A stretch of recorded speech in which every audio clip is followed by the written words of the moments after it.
Good afternoon, everyone, and I want to welcome you all to another episode of Mother Diva's House. I am the fabulous Mother Diva, and today we are celebrating the life of the godfather of street dance, Mr. Adolfo Quinones, who was born and raised here in Chicago and became a phenomenal treasure in this world to the dance community.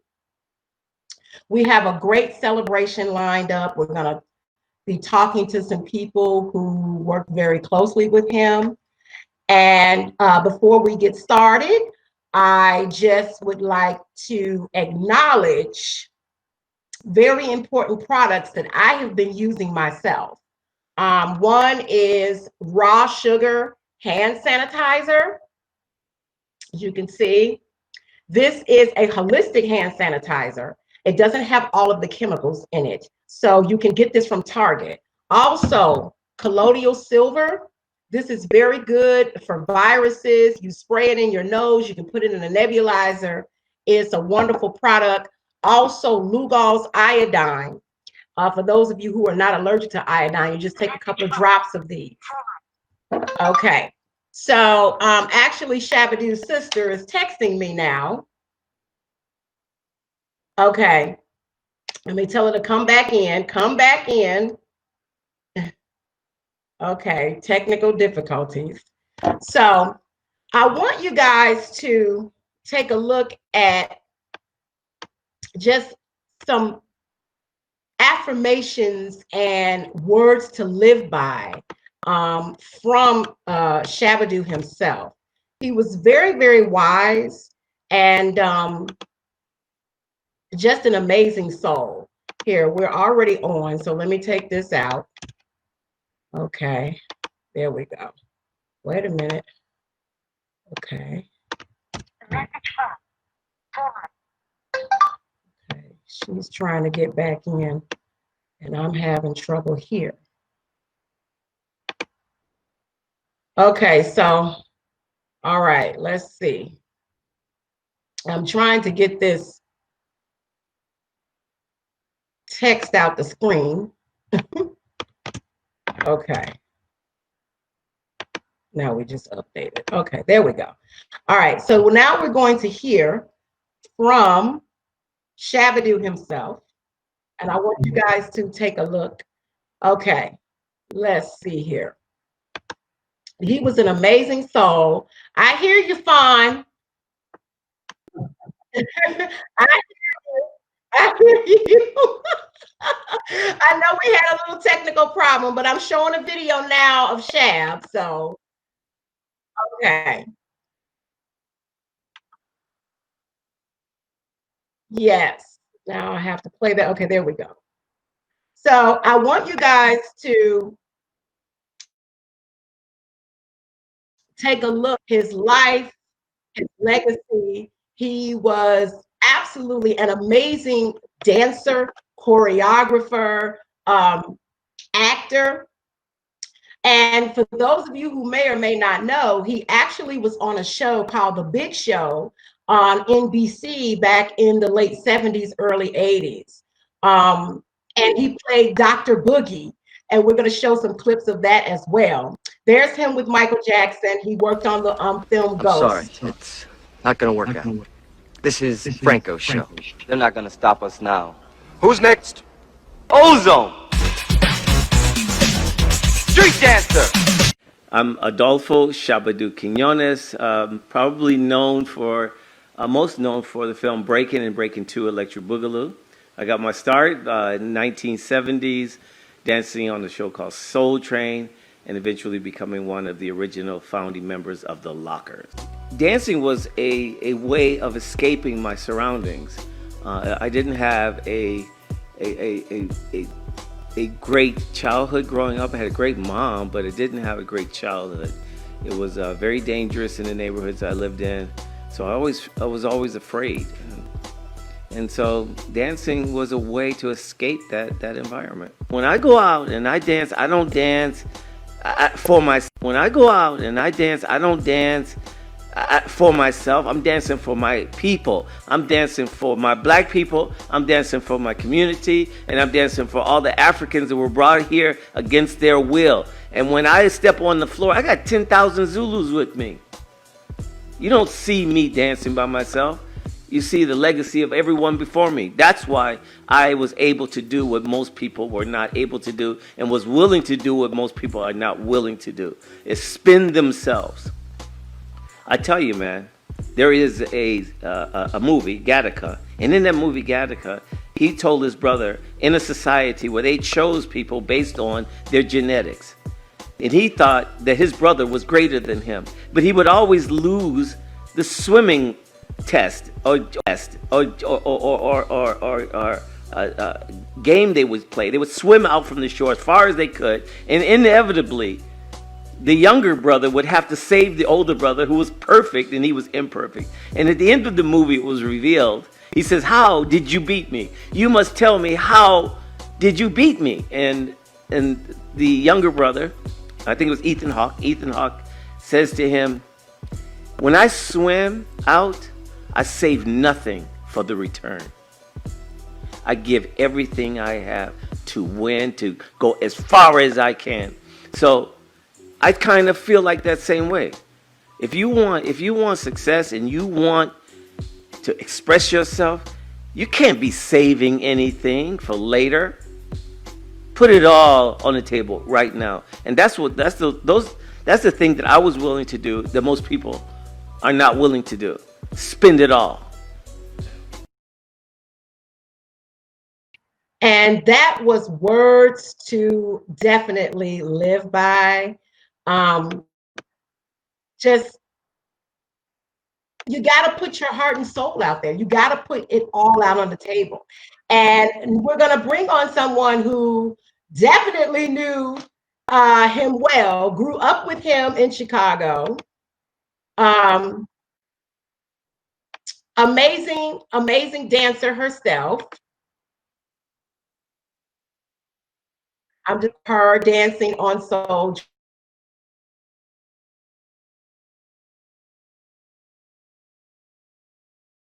Train. Technology. This is the sister of ALDERMAN, Shabba Doo, QUINONES. As you can see, they're dancing on Soul Train together. I want you guys to definitely check out this little clip here. And FAWN was getting down. Honey. Look at her. She popping and locking and carrying on. I love it. All right, you better do that. Wow, look at her go with, oh, that's amazing.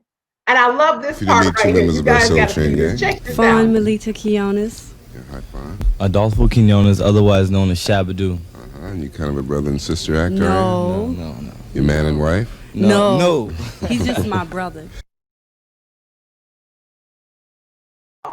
Wow.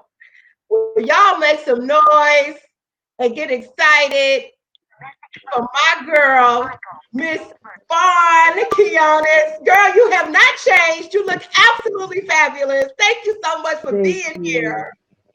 Thank you so very much. I appreciate it. Mother, I appreciate it, truly. Mother Diva. Yes. It is. So you started with your brother here in Chicago. You guys grew up in Cabrini Green, and you were actually the backbone of teaching him how to dance. So kind of share the beginning aspect of, you guys dancing together. Well, the first thing I'd like to say is one, with not having my brother, and we made a thing that Special K was what I called them in the public, so they would know that his name is Coochie. Oh. And we grew up in those projects. Yes.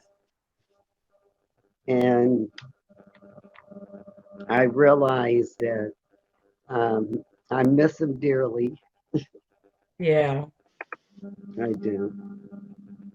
And And I just like to say that, that was the little secret of us, oh, let's don't tell nobody. My little sister taught me how to dance now.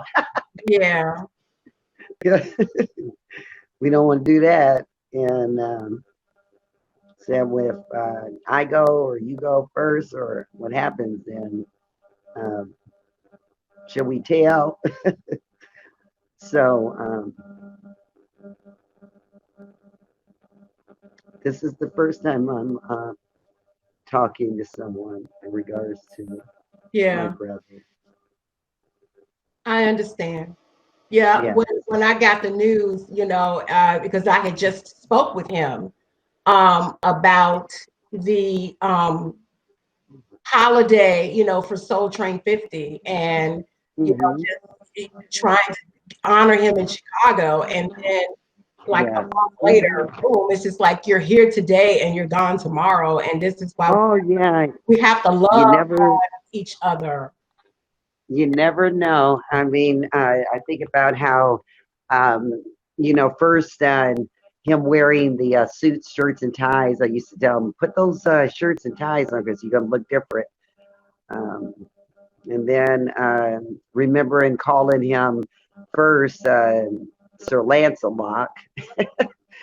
And that name we said, I don't know. I used to name everybody, so I said, I don't know about that. That's Sir Lancelot. But then I said, how about Shabba Dabba Doo? And we said, okay, let's go with Shabba Dabba Doo. And then we remember on Soul Train there's Scooby Doo. And so we went, wait a minute, we got to shorten this up. So we just gonna say Shabba Doo, okay? And we said, yeah, let that stick, okay? And then it just carried on through his Soul Train times too. So when he was on the show, he talked about when he was on my show, he talked about his experience with dancing in Chicago and the difference between the Chicago style dancing and Los Angeles dancing. Did you also feel that there was a culture shock? Like people in Chicago dance with each other. We did the bop and was stepping, and then when you go to LA, he said Yeah, because dance. yeah, it's totally different. See, you can dance alone here in California, or you can just it's like just go onto the dance floor. So back in the day, we just and it's so funny because I'm his youngest sister, so he had to sneak me into the places for the dance contest and stuff. and and you just go out there and it's just you and nobody else, just you. Wow. And you can dance alone, but in Chicago we was kind of together. Yeah, everything was, Guys, well, everything was coming special is together. that you guys were on Soul Train as well in Chicago, as well as Soul Train in Los Angeles. It's kind of like you followed the show, even though he talked about how um, your mom wanted to just get you out of Cabrini Green and move to LA. But here's something that's very Yeah.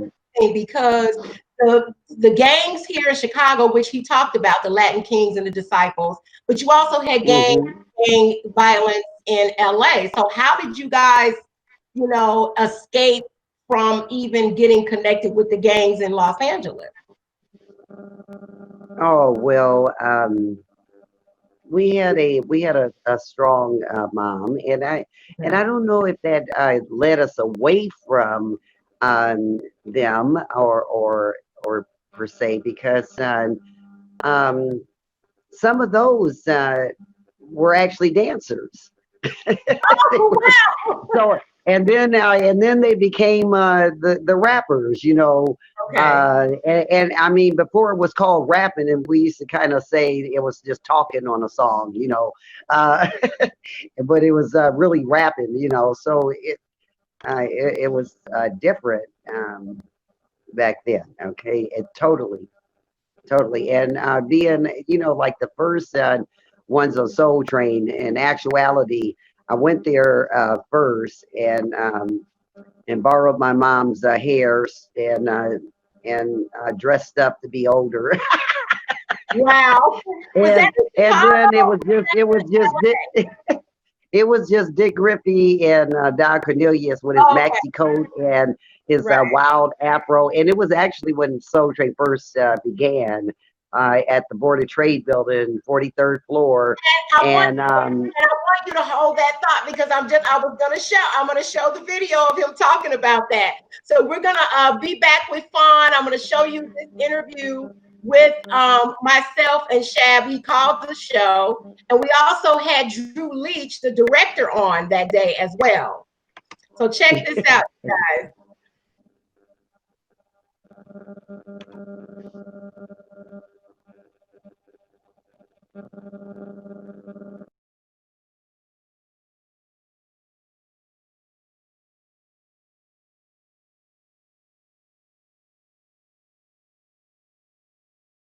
Made the transition to Los Angeles. And at one point, Soul Train in Los Angeles and the Soul Train in Chicago were happening simultaneously. That's what we were talking about. And a lot of people don't know that Clinton Guest hosted the Chicago version for 6 years.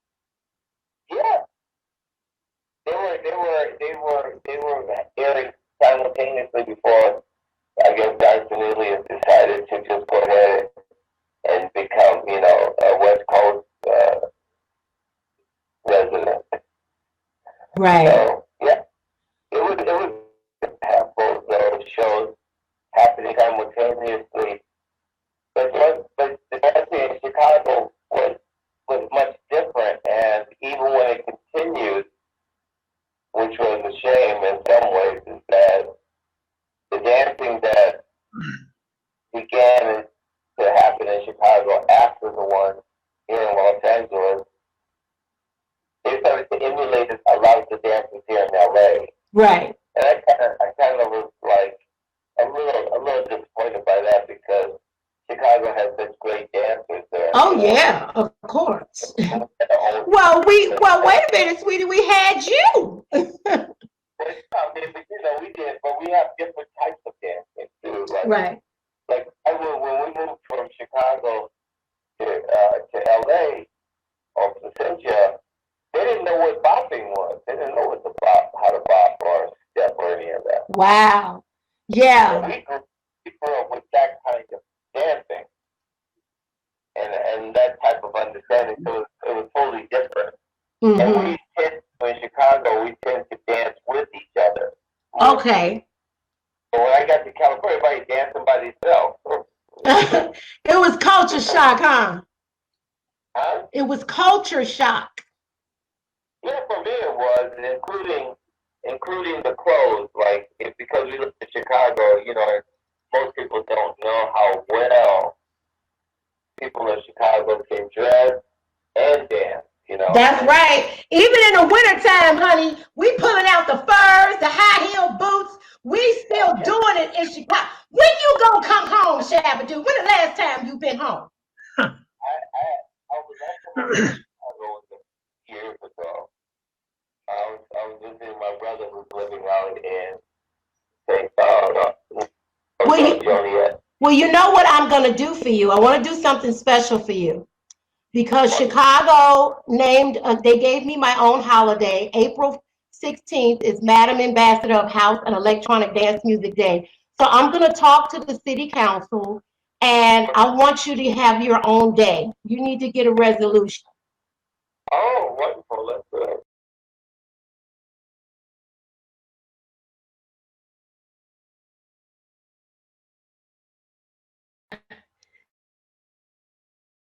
You heard me talked about the dancing and the bopping and all of that. And, it was just so amazing. And I can't wait to we're able to, on his birthday, honor him here in Chicago. I lost your sound. I can't hear you. Okay, wait a minute. Hold on. FAWN?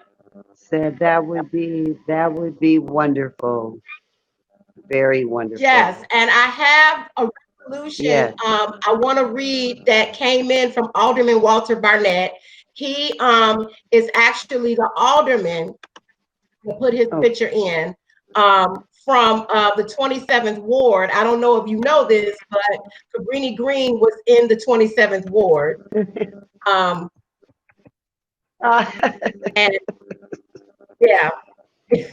Well, it was So like a war living there.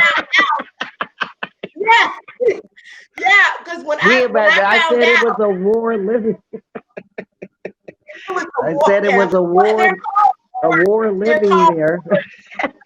Chicago. That's what right. It was a war living there. I know, but when I found out, I had been trying to find out from you, where you all live, so I could call the alderman. I said, well, wait a minute, Cabrini Green was in like a specific ward, so it didn't matter what the address was because I can Yeah. call ward alderman. No. And when I found out it was Walter Barnett, I said, that is my friend. This man is so Yeah, amazing. He sponsored well, that was a wonderful thing on. And wait, because you know what? It was so funny because just Fawn, you need to move the camera over a little bit because we can only see part of your face. There okay you go. now. Is that better? This is Okay, better. so I'm going to read. I'm going to read the resolution that Alderman Walter Barnett sent in. Here, I'm going to put it up. I want to put it up on the screen here. Let me see. Okay. I'm going to pull you out for a second, Fawn. Hold on. Okay, I want to put the resolution. Let me put the resolution up so you guys can see it. And I know we got Monty on standby here. Okay, Shab.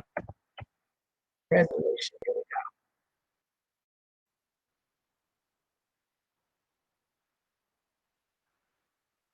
go. Okay. I want you guys to see the seal of Chicago.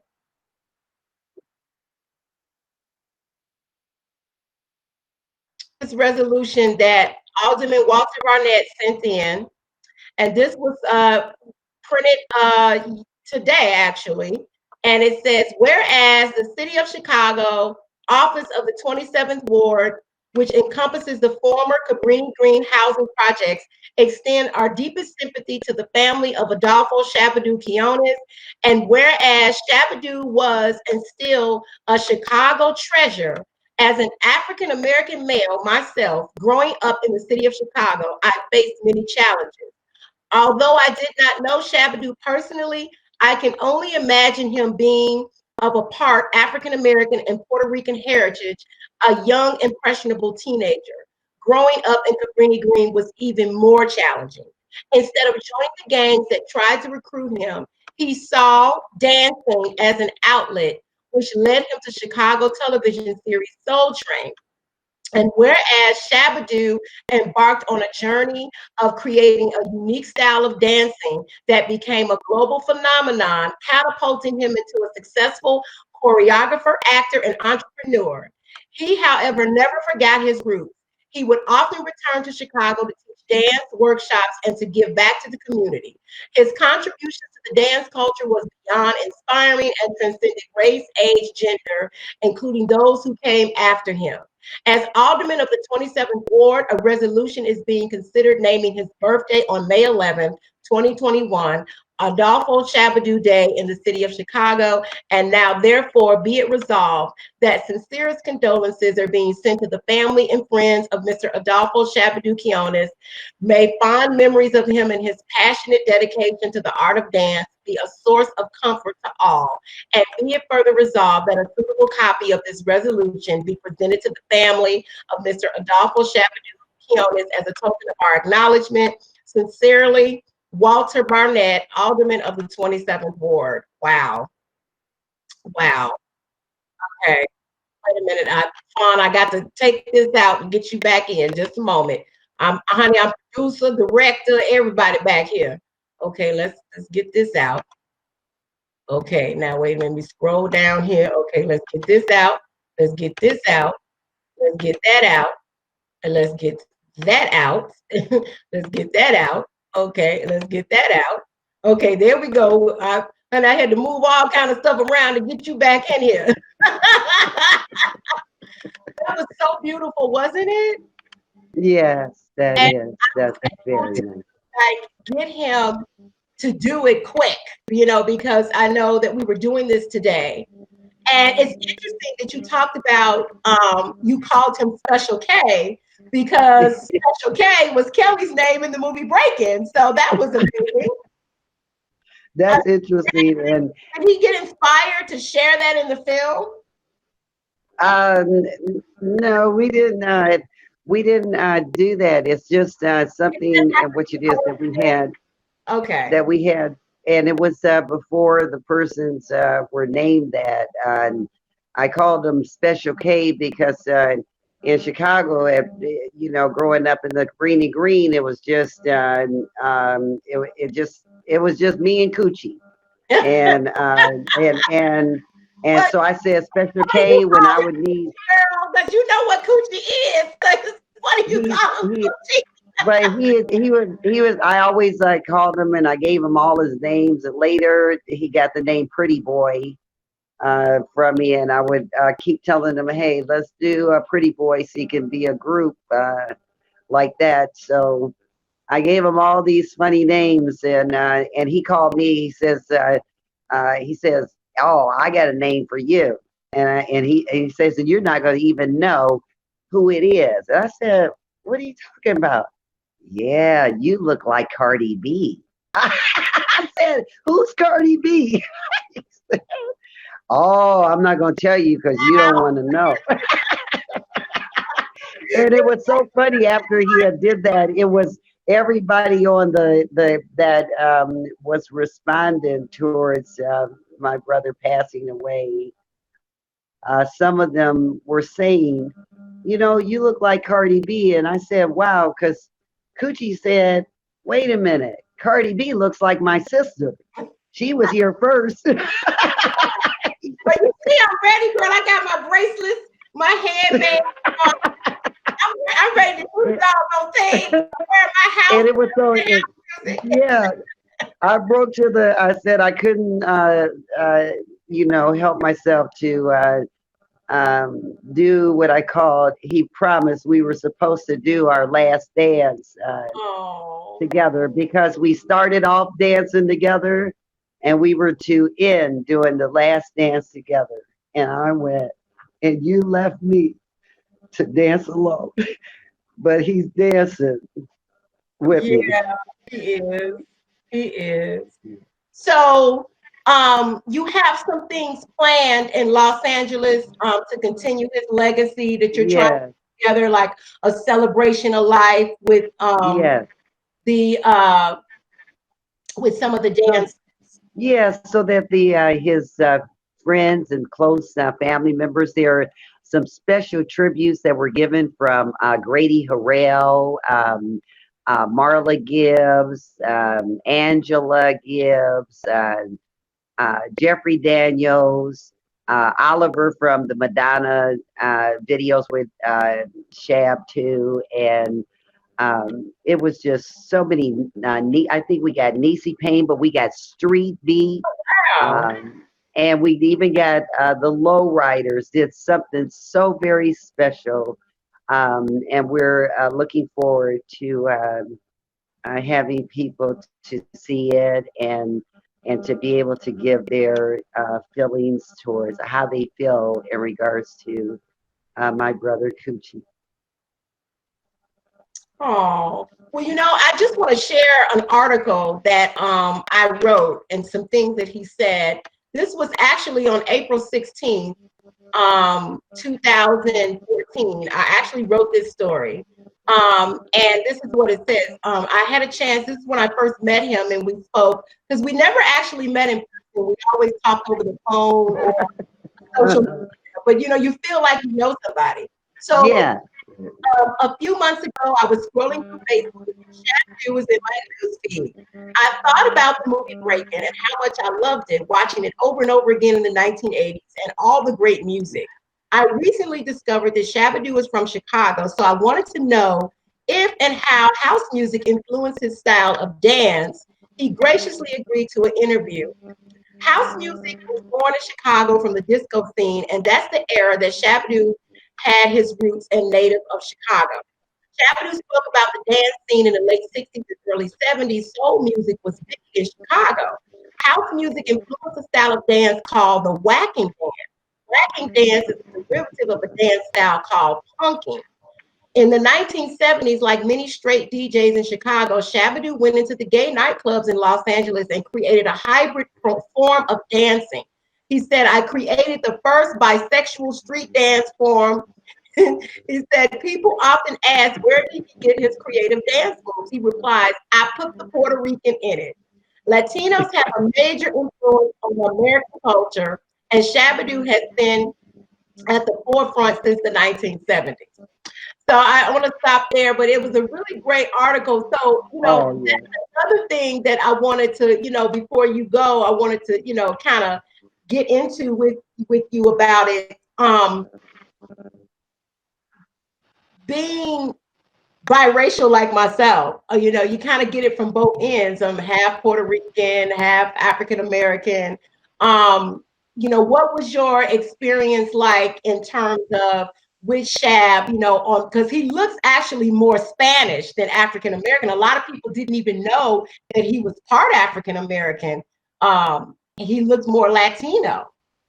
Yeah, it's just my dad is a full-blooded Puerto Rican. He's Adolfo Gutierrez Quinones.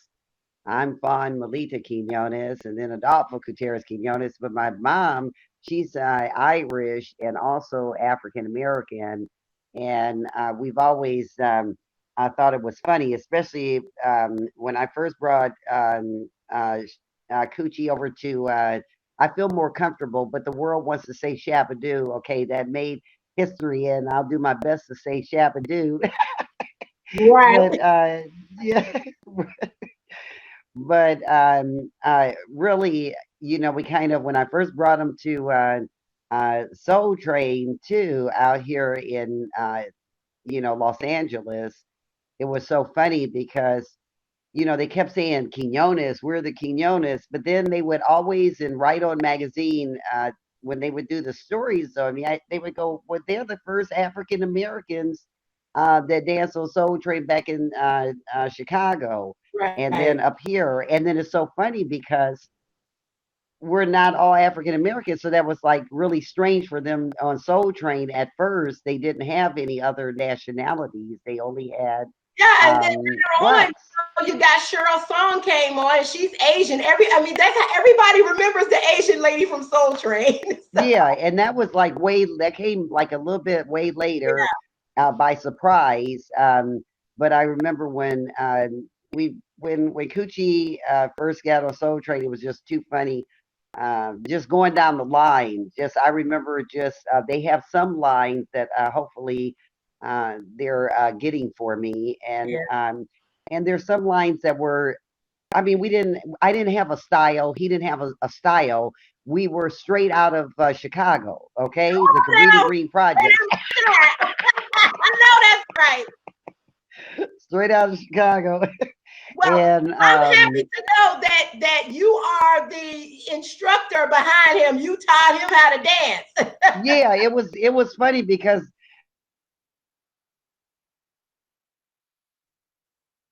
Did we freeze you up? Okay. and and No. when I said, hey, Shab, let's do this. And at that time frame of us dancing, I was called Fawn Locks Luke because later I married Fluky Luke and of the Oh, Lockers, and okay. then after not being with Fluky, I got married to Gerald Simmons and had been married to him over 40 something years, and Okay. so it was just too funny uh, just the simple fact of teaching them how to make it happen because I was left-handed, and he says, "Oh, this Me is hard too. as I don't know what. Me too. You're Let's left. You're locking from the left." Vaughn, I am so grateful to have you on the show. You have our deepest sincere condolences and sympathy. We're all brokenhearted, but we also know that we all have a time and date that we're going to get out of this body. And one of the things, before you go, that I just want to share, now the Olympics has included breakdancing as a category, and we're all very excited about that. And now it's going to have even more of a meaning because we have lost the godfather of street dance. And so now it's going to mean and you know what? It's going to be Shabba Dabba Doo's doozy coming. So people they can reach out to you on Instagram and Facebook. It's all FAWN Quinones, right? Okay. Yeah. Well, thank you so much for joining us. And stick around and keep watching the show. I got some great people coming on. Okay, I sure will. I really appreciate you. Thank you so much for caring about my brother, Shabba Dabba Doo to Shabba Doo, okay? And to Ozone, right? Yes. And I'll say I'll put a hat on the situation on that, like Kushi would say. All right, sweetie. See ya. All right, my next guest, I am so excited to have her on. Oh, wait a minute. I'm running everything back here, honey. And I'm trying to surprise somebody with you. So wait a minute, I'm trying to get your picture in here. Let me see. I can see you. Okay. Yes, I'm about to bring you on right now. Oh, so you too. Okay, my next guest was one half of the group FIREFOX. They sung the RADIOTRON and BREAKIN 2 Electric Boogaloo. And I just found out this wonderful lady is from Chicago. I'm so excited to have you on. Wonderful producer, singer, all of that, Miss Toy Overton at the RADIOTRON. That's where it's at. How are you? Oh, I am so excited to have you on the show. Okay, there we go. So much, thank you so much for coming on. Let me get your name in here. I got folks texting me. Now everybody want. Now I'm on live feed. Here come everybody. Oh my gosh. Hello, everyone. I have to start out with the breaking news of Shab passing. It ripped my heart out of my chest. It certainly did. Well, I'll go on and let you do the interview, but that was one of the saddest. And that was his sister. That wasn't on. Yes. Yes. Boy, oh boy. What was your experience like working on that film? Well, it was really it was by chance, actually, because a friend of mine said, Toy, I was out on the road with Jeffrey Osborne. And so I came in and they were like, don't get too comfortable. A friend of mine said, Ollie Brown is looking to put together a production company, a production group, girl group. Girl, all you have to do is go in there and sing. I'm sure you'll be part of it. And I said, well, I'm tired. I'm just getting in and everything. I said, okay, well, I'll go. And I went and I sang. Ollie and I clicked. Now, I can back up to when Paulette left Rufus. See, we're all Chicagoans. Shaka, Paulette, and myself. So Shaka and I were living together when Paulette turned Rufus over to her. I didn't get a chance to really know Paulette because she left with Quincy Jones. This is how close we are. How do you do it? Six of separation. 6 degrees. That's it. The 6 degrees of separation. And so when I walked into the studio, and Ollie played a song. He said, how do you like that voice of that young lady? I said, she sounds cool. She sounds extremely cool.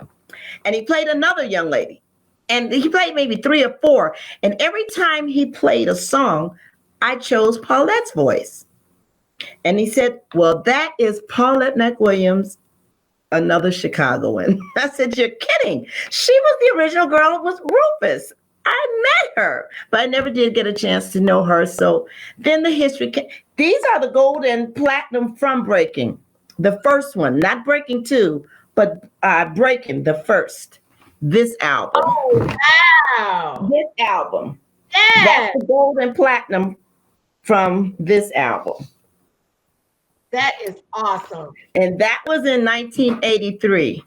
And we got into the studio. Paulette came in. I screamed. She screamed. We hugged. We laughed. And we got in there and just made it a party. And he said, well, this is going to be for the soundtrack. You are now, Shabba Doo. Oh, my God. I'm so excited. I got a little surprise for you. Okay. You probably haven't seen him in many years, but he's doing the thumbs up. I am so excited. I'm so excited to do this little reunion. And what I want to know from this gentleman is, how do you go from directing ninja movies to a musical? This is the director from Breakin' 2, Electric Boogaloo, Sam. Look at Tori, she's so surprised.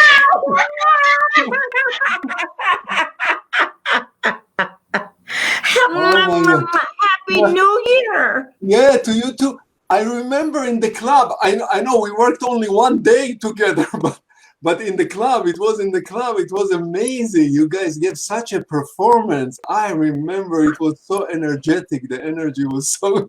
Oh, it was amazing. Amazing.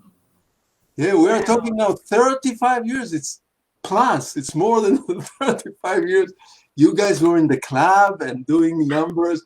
Later on, Ice-T on the same stage. And they were followed by Ice-T. It was amazing. It was a great day. Well, of course, one day. We just spent one day in the club. But, it was. Great. It was. This is so wonderful.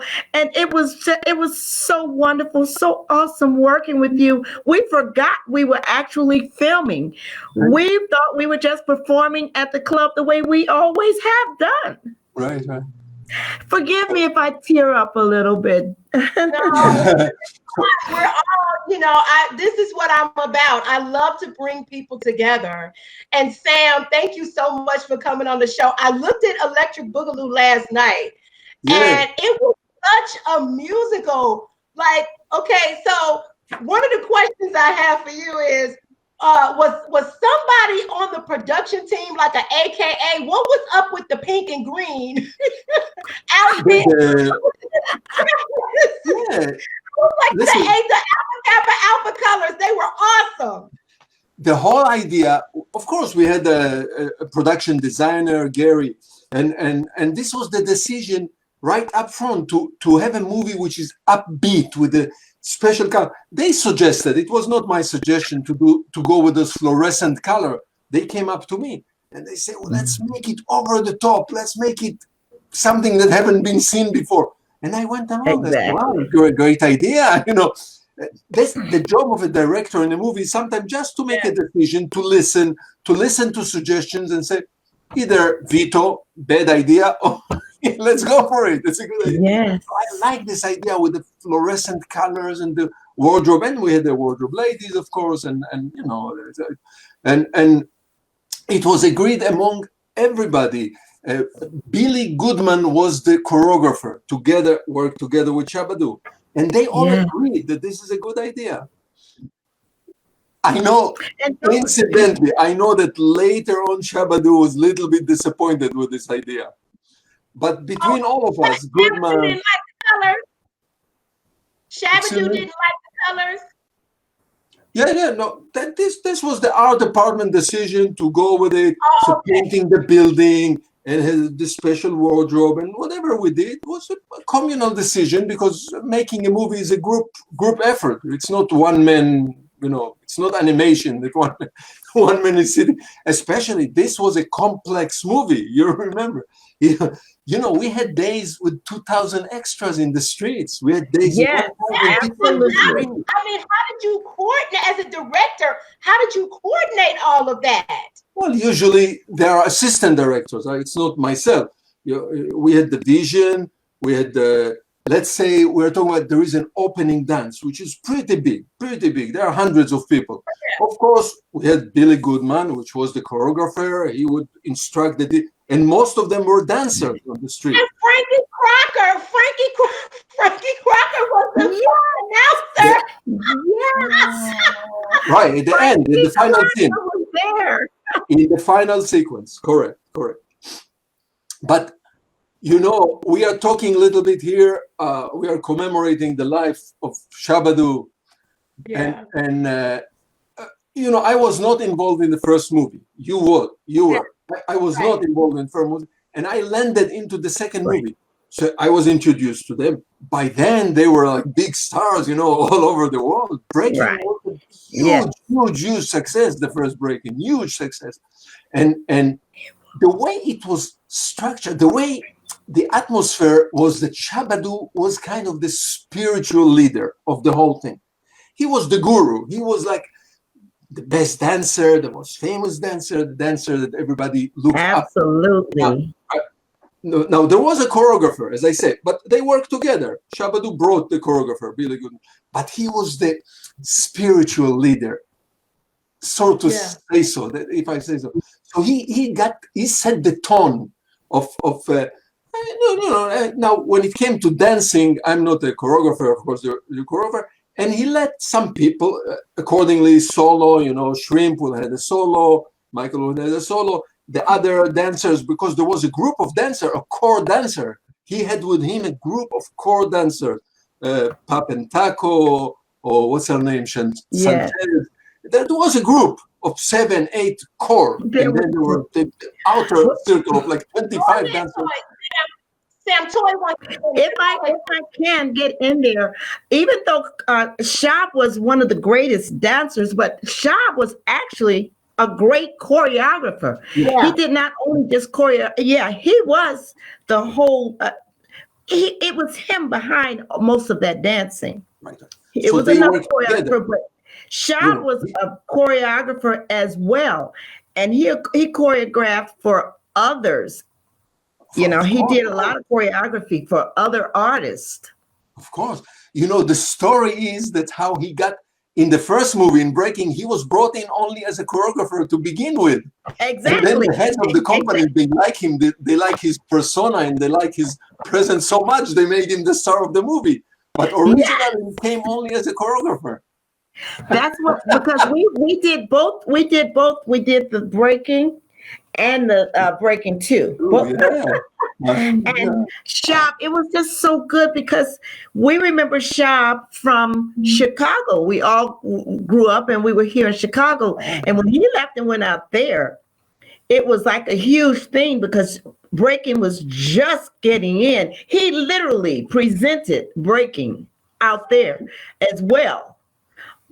When he left Chicago. So he was just one of those blessed artists that got a chance to show what he was blessed with, to present it, and actually Breaking never died. Of course, hip hop came in is what knocked us out, but Breaking and two things, Breaking and R&B never dies. It stays alive, and they're doing Breaking to this day. Yes, and it's going into the Olympics. And here in Chicago on his birthday on May 11th, we're honoring him with a holiday, and we're going to have a celebration. I have dancers that are going to reenact some scenes from Breaking. But I'm going to try to see if I can get all four on the screen here. I have another guest who was in Breaking 1. And I'm going to get him in here. Let's see if we can get you in here. Sam, you look good. You look great, Sam. You look fantastic. Unbelievable. Hi, it's you, Gordon Bird. Hi. Hey. How are you? I'm good. Brandon, did you call? Wait, this is what I want to know. Did you call the health department on homeboy for that greasy spoon restaurant? Yeah, that's one line that keeps coming to haunt me. I'm sure there's a lot of people who remember that line, and definitely, I did not call the health department, but I was going to. I would have the health department. Yes. Well, it's good to be here, you guys. Yeah. Where is everyone? Sam, where are you now? I'm in Los Angeles. You're in Los Angeles. Okay. And I'm in Jersey City, just outside of New York. You're in Jersey, and I know, Mother Diva, you're here in Chicago. I'm in Chicago. I'm a Chicago girl. Yes. I have dual residency. I'm LA and Chicago. Yeah. A lot of my family is in Los Angeles, so I travel there quite a bit.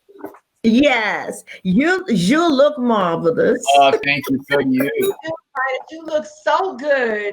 So just share, your memories of working with Shab on BREAKIN and your experience with the film. Well, I mean, it's amazing because, of course, I was definitely a child of Soul Train. I loved watching Soul Train. And, of course, I knew of Shab before. But it wasn't until we actually did the movie that we created a bond as friends and as brothers. Basically, Shab was somebody who had extreme confidence in just how he projected himself and how he presented himself. And I kind of rode that in the movie in terms of just stepping up to the plate of that kind of excellence.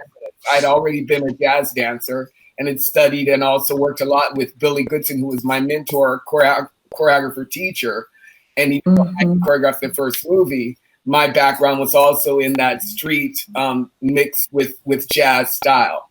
So I was comfortable with that kind of movement. And when they actually started this role of Adam in the first movie, it was only literally like 3 lines. And literally during the course of the movie, they kept adding more and more and more and just asking us to improvise and just really create these characters. When we first started, the movie, we had a different director. Right. And that's away in 2013. Yes. Well, no, this was the director that actually was hired on the movie for the first 3 weeks, but then was let go, and he was replaced by the Israeli who came in, who didn't speak very much English. So it was very interesting because as actors on the set, as dancers on the set, we were literally kind of in the position to really write our own script and was there because the person who was really directing really didn't know how to communicate with us very much other than to say, just do what you do, Okay. So it was really interesting. I mean, Shab, though, from the very, very beginning, my biggest memory of Shab was his undying knowingness of that this movie was going to be a huge hit. And we were all just like, okay, we're just here for the party. We weren't expecting anything. Exactly. And for it to still be here today, and the thing about it was that Shab and me stayed in touch during after that, which was really great. But he always would remind me, he says, "Phineas, remember I told you this movie was going to be around forever. This movie was going to be around long after you were gone." And of course, in the moment, I was just so happy to have a job that I really didn't think about anything long term, and it still amazes me. Oh, yeah, to have a job in Hollywood is not easy. It isn't, because you never dreamed that this would continue the way it did. No. And the other thing about Shab, which was really amazing to me, being a straight dancer who Shab was, is his ability. Oh, there he is. Yes, Shab. So now Sam is showing the book. You showing the book, Sam. It's now in so many books are written about it. I'm holding this one book that there is a chapter, and in this book there is a chapter about the BREAKIN movies. But I just remember he was so happy with this solo. This was his solo in the movie. There was a solo. He was on top of a roof of a building like 3 stories high. And he did this solo, and he was so happy. And it was genius. He choreographed it all by himself, didn't use the choreographer, the Billy. He was on top of the roof. Yeah, he was so proud. He was so proud. And then it leads him this yes. on At top of the Miracle. roof when he finishes. He goes into this scene. Look, this is a small picture, but I will show it. He's leading a group of kids. It's after this one dance. He's leading a group of kids to the city hall. Yes. And years later, when we met again and we did some stuff, and he was interviewed, he told me, when I was leading them with the signs and everything, I felt like Martin Luther King walking in the civil rights movement. It was exciting when I heard it. It was so exciting. Sam, look what I have on. My Martin Luther King shirt. Oh. Well, you know, Shabba Doo came here. I think his birthday. It was like 14 in 2014 or 15, and he's like, Toy, I'm interviewing and doing a workshop with kids up on the north side, not too far from Black Ensemble. He said, will you join me? And they're gonna talk to you, we're gonna dance, we're gonna sing. I said, Shab, you haven't said anything but a word, my brother. I am on my way. And we got up there with this group of kids. I mean, his heart was so big. He never stopped giving back to the community. Very socially conscious. Very socially conscious. Okay, we always talk about it. This is from another book. Let me show you another beautiful picture. We are talking on the set. Yes, I actually have pictures of you guys. I'm going to put those in. Sam, I have Robert Bryant. I'm going to bring you in. This was Shab's manager. So I'm going to come back with you and I'm going to bring him in. So Sam, be on standby. I'm here. No problem.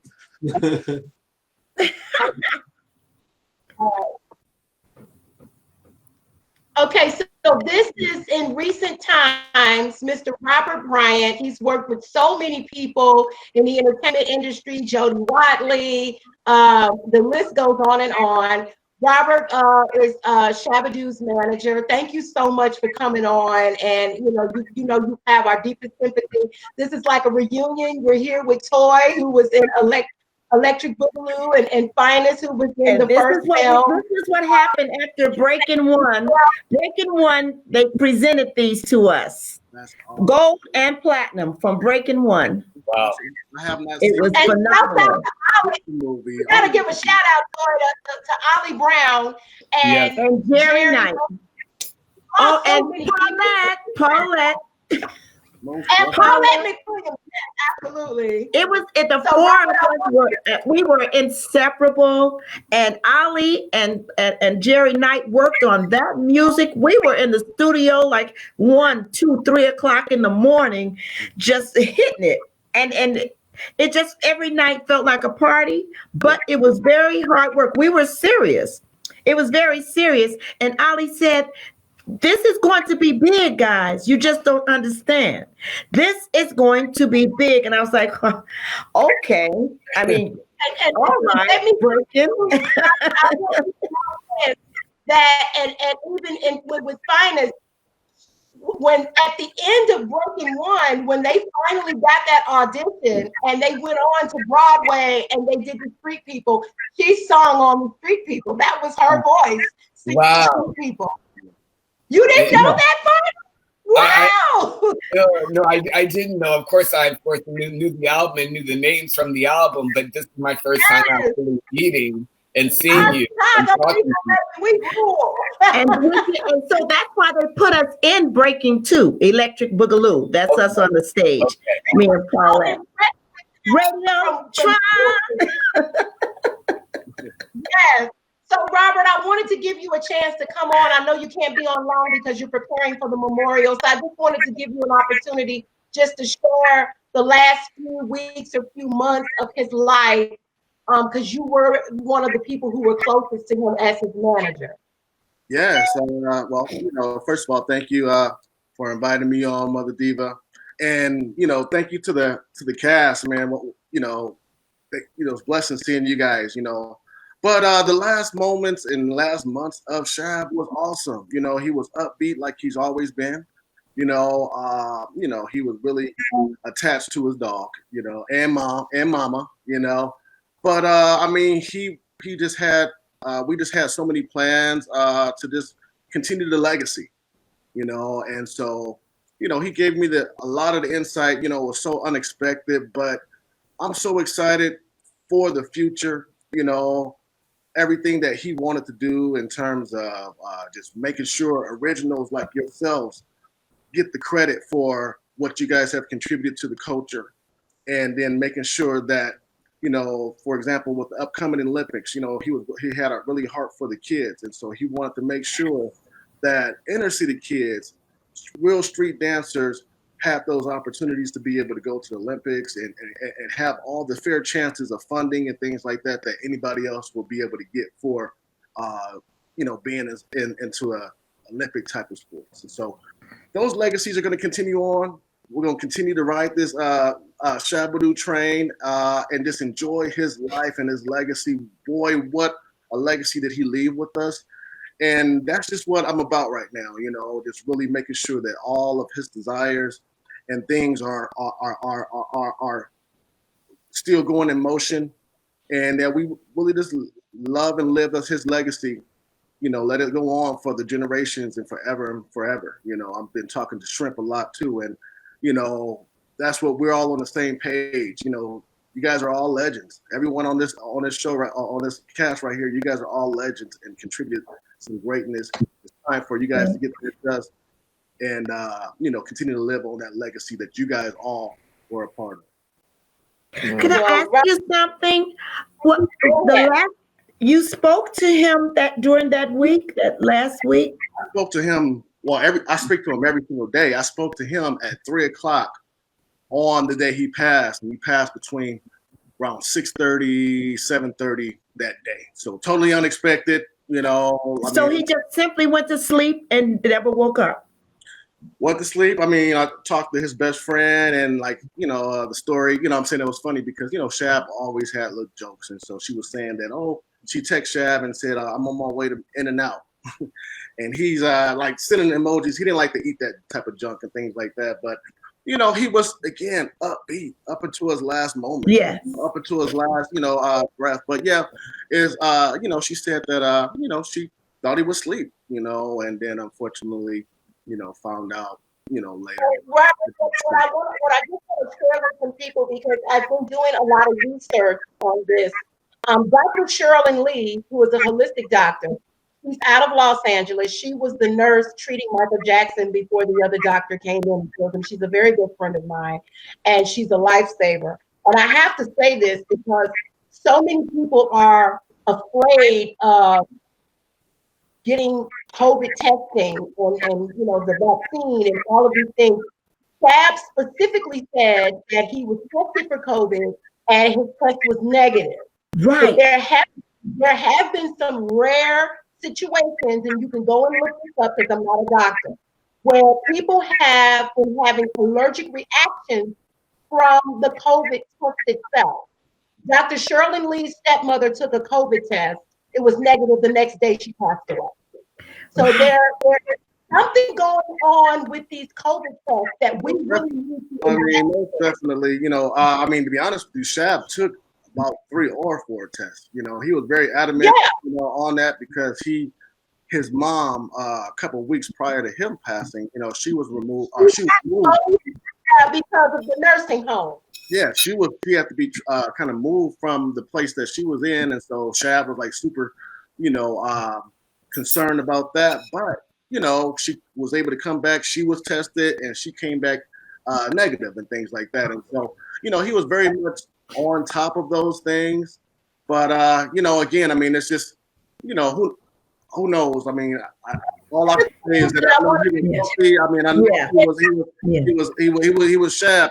The way that you guys know him, he was that way to the end. So Yeah, but also too, because they stick it so far up your nose, there's some reports where it can affect certain things. I know that if you have some type of situations going on, there's sinus problems or injury to the brain or what have you, it could cause sinus fluid can cause cerebral fluid to leak.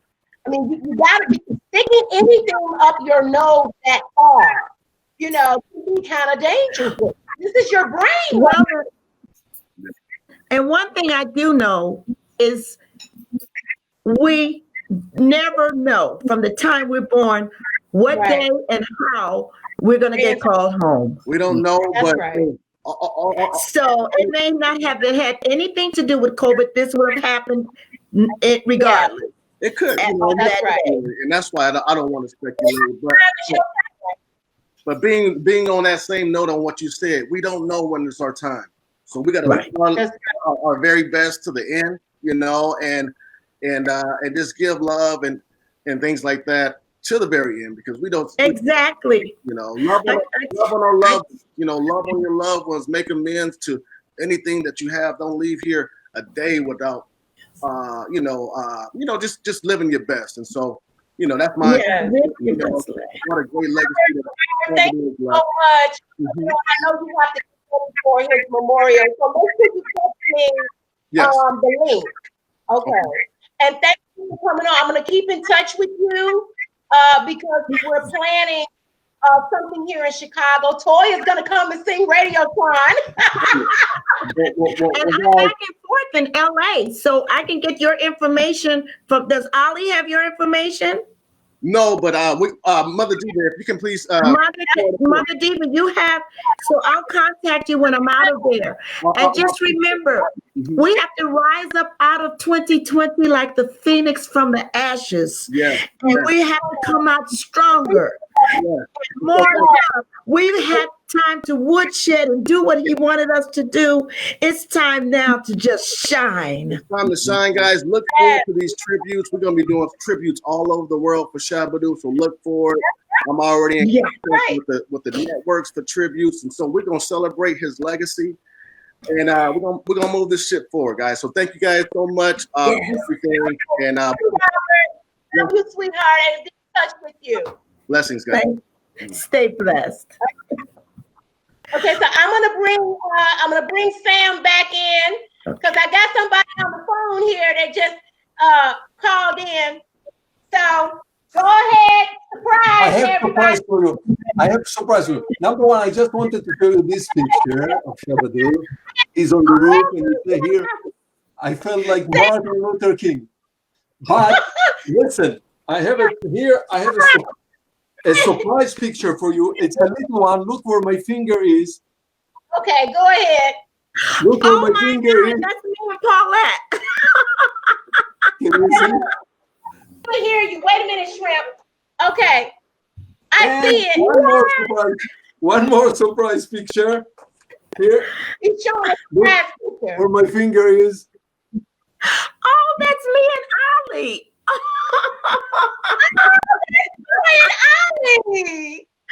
Wow. I want that book. You're right. What's the name of that book? It's in a book. This is a book. It's about the movies that I directed. It's quite a big book. You know, I was more involved in action. And I was lucky. I was so lucky to be then suddenly involved in this musical. I love music. There are so many pictures. Right, there are so many pictures. That book. Oh, okay. I will, if we can connect through Facebook, you know, Sam Firstenberg, Facebook, we'll connect. I'll give you all the connections and all the, and I'll send you also. I have those photos. Okay, so Boogaloo Shrimp is on the phone. He just called in. Go ahead. Hi, baby.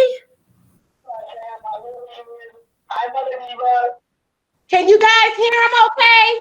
No. Not really. Okay. Shrimp. Hold on. Shrimp. Okay, Shrimp, can you speak a little louder? Can you hear me now? Yes, better.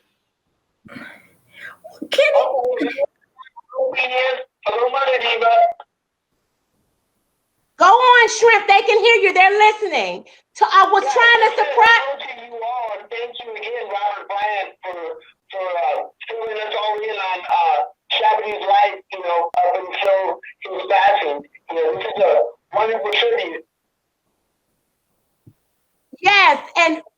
Shrimp, I was trying to surprise you with Toy. She hasn't seen you in years.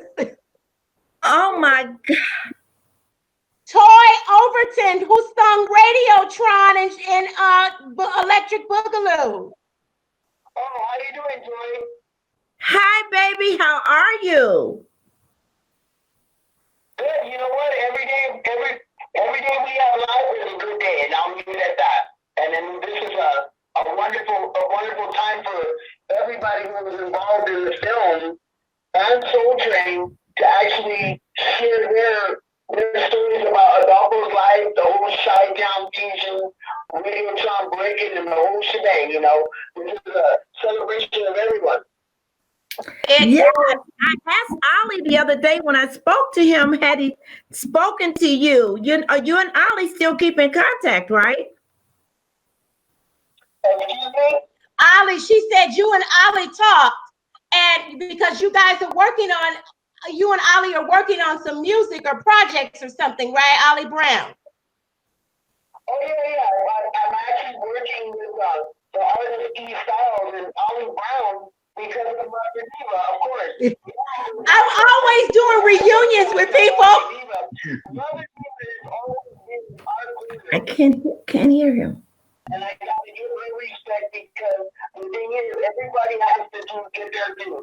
And Mother Diva has a lot of other things that she could be doing, but that one woman took her time to reach out to Shabba Doo while he was alive, and myself, to help bring the light our credits, the whole Soul Train story, you know, and then she found Ollie from Breaking, and we reconnected through that. So thank you, Mother Diva, and thank everybody, you know, for at least trying to get us all back to where we are now, and also Robert Bryant and Sam FIRSTENBERG. Yes, Sam is here. He's here. Yes. So, waving. He can hear you. But Boogaloo Shrimp. Shalom, Sam. He said shalom. He's got the. Let me put him back in here. Let me get him back in here. Okay, there he is. Oh, he said shalom, Sam. Shalom back to you, Michael, my friend. I'm in contact with Michael. Let me show you a funny picture about an interesting picture of Shabba Doo. Look with whom he is here.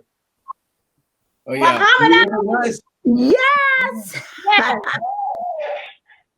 One day we were shooting in a house, and there were rumors. People were saying next house it belongs to Muhammad Ali.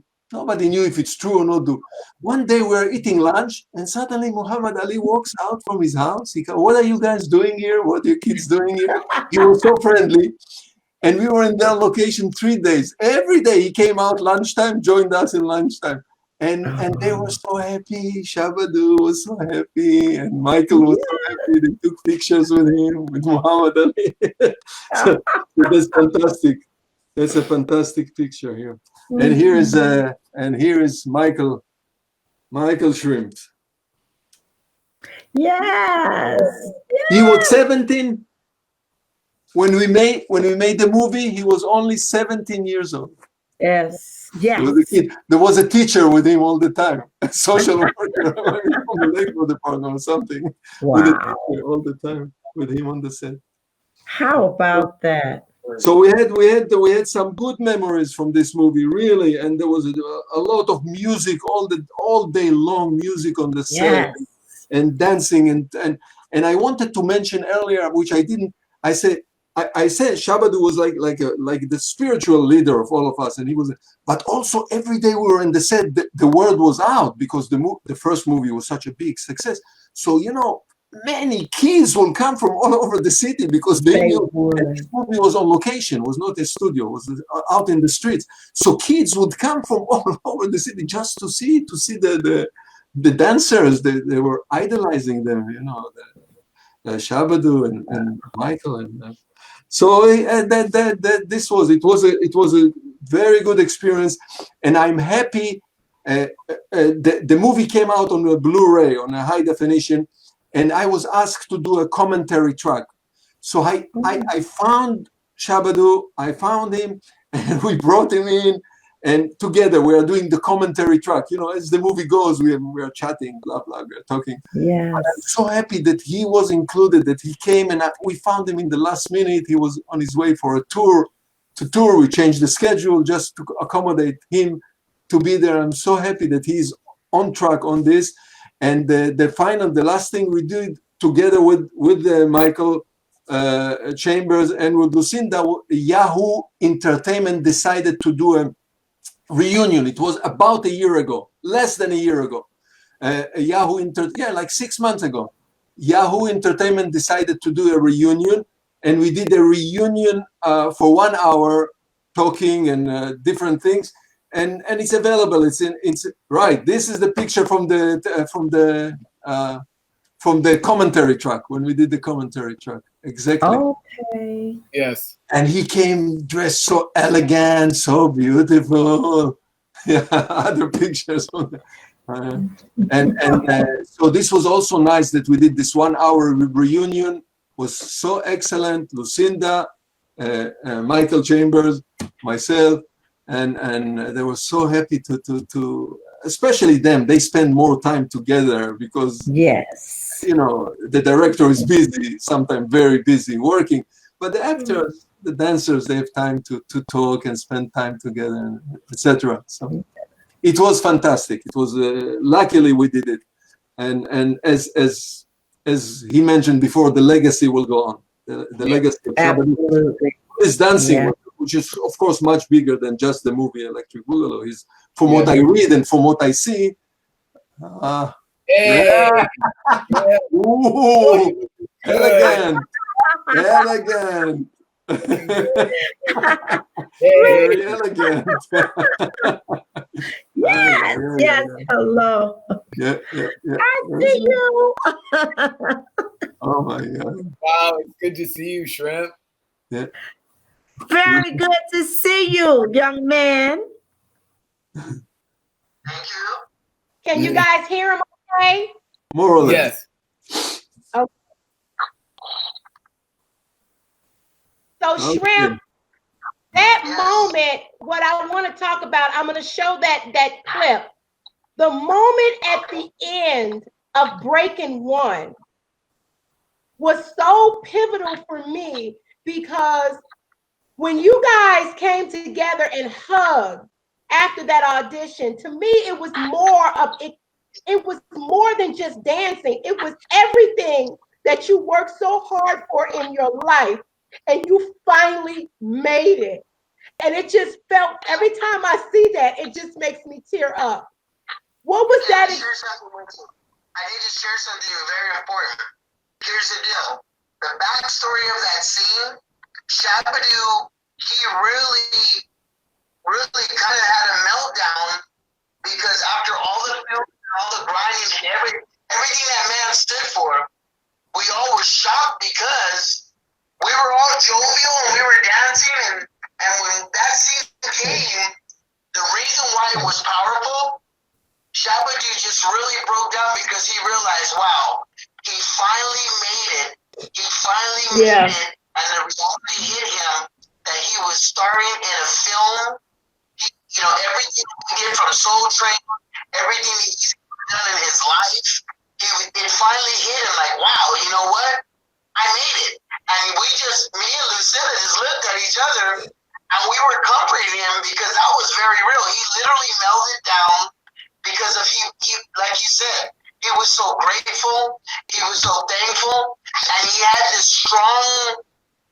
really strong personality through the whole movie, but he had a really soft heart. And it actually came out earlier, before that scene, on the scene in Venice Beach, when he told Lucinda, well, you don't know how I feel. Yeah. Or why I do what I do. That was really Shabba Doo in mind, because he was going through, you got to remember, I was underage. I was only 16. Right. And Bruno, we were all under his age. But at his age, he had a meltdown, because he realized, well, wait a minute. This is it. I finally made it. All the dancing in clubs, all the stuff, all my trials and tribulations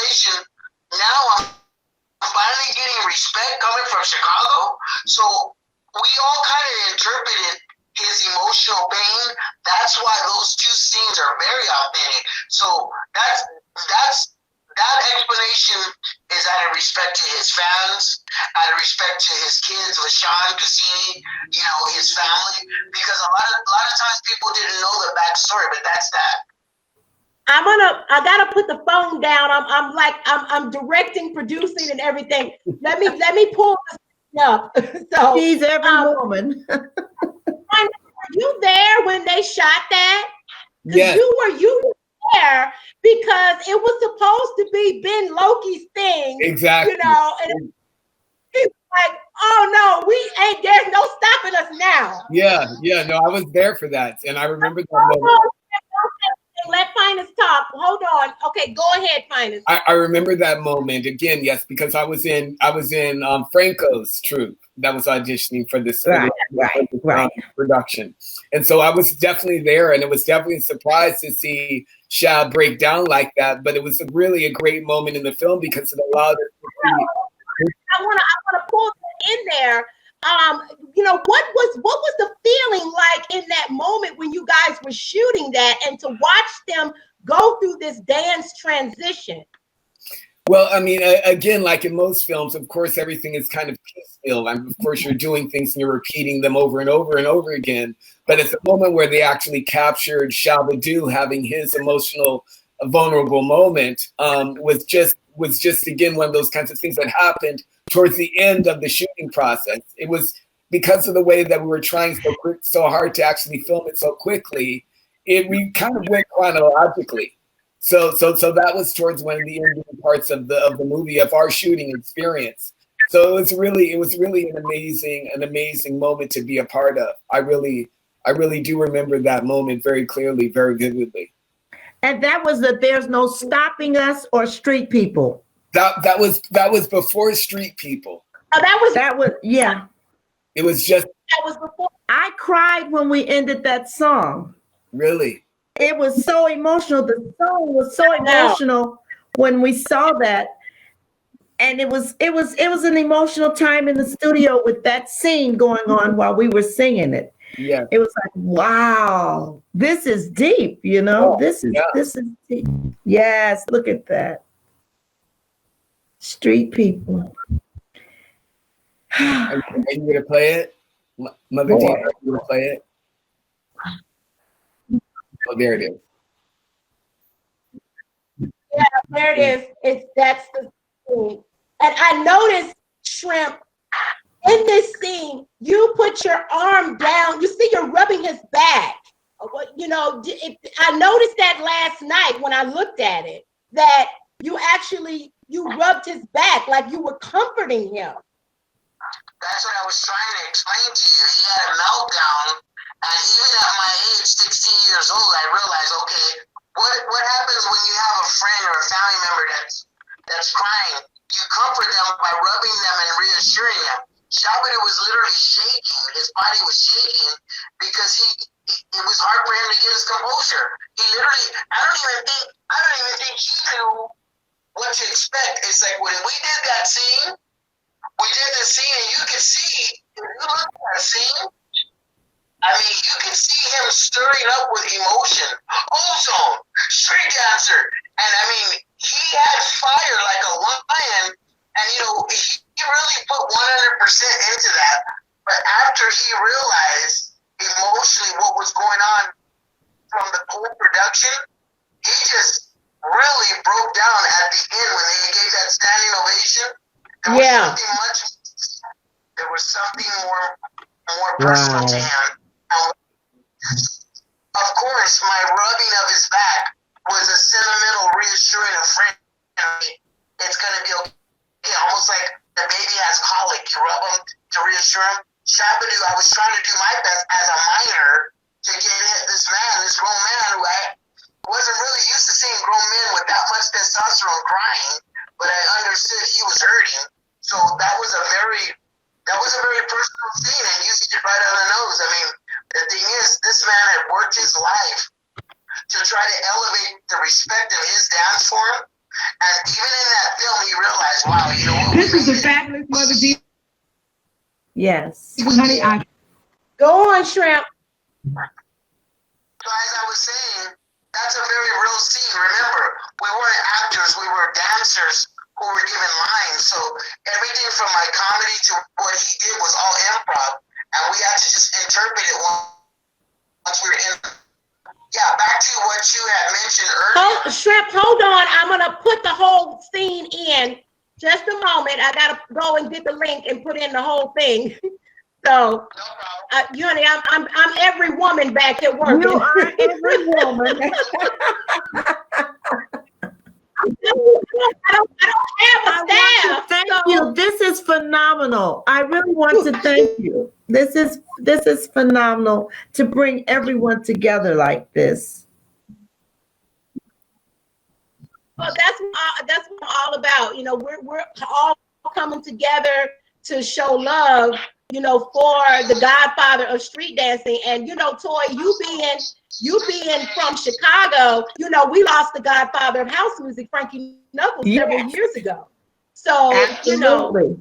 You know, it's been. So here, I'm playing the scene now, and you can see it in his face. You see it in his face. He takes that hat, he throws it off, and it's like, this is it. I have had it. You know, you could just see it. I can't play the music because Facebook will.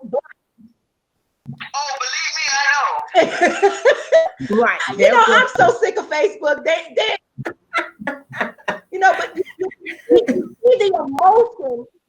You see the emotion in his face. And you guys are just ripping clothes off and turning tuxedos into street clothes. Wow. Uh-oh. Come on. I loved it when he took that thing and tore it off and turned it into a bandana. I was done, honey. That was it. Valerie, I mean, Vanessa, what people didn't get, that scene was deeper than what it looked like. I know. The thing is, they were trying to show that just because we're street dancers, why did we have to conform to be repackaged on the Look outside at of that. the That's amazing. Why couldn't we be us? But there's another flip side to that. The good thing about what we showed was with shows like World of Dance and America's Got Talent and Broadway shows, the thing is, a lot of dancers today, they have to learn how to go from the streets to the stage. So sometimes they can have all the talent in the world, but presentation is everything. Yes. So sometimes you have to present yourself in a certain way to showcase your talent. So that has a two-way meaning today. It does. It does. And you know, I want people, what I want people to take away from Shab is the fact that he was more than just a dancer. He was so wise. Yeah. And a lot of what he went through in his life was his struggle. When you have that struggle and that fight in you, it comes across in everything you do. Absolutely. As a dancer, as an actor, as a producer, as everything, because what he said in his Buzz video, and I showed it earlier and I can show it again. He said that don't save nothing. You have to put it all out there. Mm-hmm. And you got to give your all right then and there, because tomorrow's never promised. I mean, the reason we're here now, I was sitting here literally, you guys, planning to honor him with a holiday. And a month later, he's gone. Yeah. So you got to give it your all. You got to, and Shrimp, I know you've gone through the same thing. It has not come easy for you. And you're a pioneer. You know, the thing is, it's always going to be Ozone and Turbo. Everywhere we go, it's like you guys were the dynamic. What I want to know is, how did you and Shabba Doo how did you and Shabba Doo first hook up? Go ahead, Toy. Oh, I was wondering, with him being so much younger, how did he and Shabba Doo hook up in the very first place? I never knew that. How did they get together? How did you guys? How did you meet? Well, the story goes like this. We met through Bruno Falcon, which nobody gives credit to, but I do because I still have respect for him. Bruno Falcon, Poppin' Taco. Okay. As I was saying, we met through Bruno Falcon, Poppin' Taco. What happened was I was dancing at Uncle Jam's Army dance where Greg, Egyptian Lover, was spinning, and it was like a poppers convention, you know. It was like a really serious West Coast hip hop rave at Long Beach Convention Center. So when I got there, I you know, being naive, I was only like 11 and a half, almost 12 years old, but I was a master of my style. As I'm coming to this event, which was under 21, and there was no alcohol, it was family friendly. When I got to the event, I was outside of the Long Beach Convention Center hall. And this is not racist, but it was a shock to me. I'm looking at 4 black guys and 1 Mexican in the middle. And I looked at my friend, I'm like, wow, you know, because where we lived, you were either all with the Mexicans or you were all with the blacks. There was no mixing. So the thing is, I was like, wow. It was Poppy P, Boogaloo Sound, Robot Dane, and Poppy Taco was in the middle. And then I think there was Skeeter Rabbit. So there was these 4 black guys and 1 Mexican. And I was like, wait a minute. I was like, I wonder what that guy does, because back then, if you were another race rolling with black people from LA and respected, you must be somebody bad. So the thing is, me and my friend were like, man, that guy must be really, really seriously good to be rolling with the Electric Boogaloos. So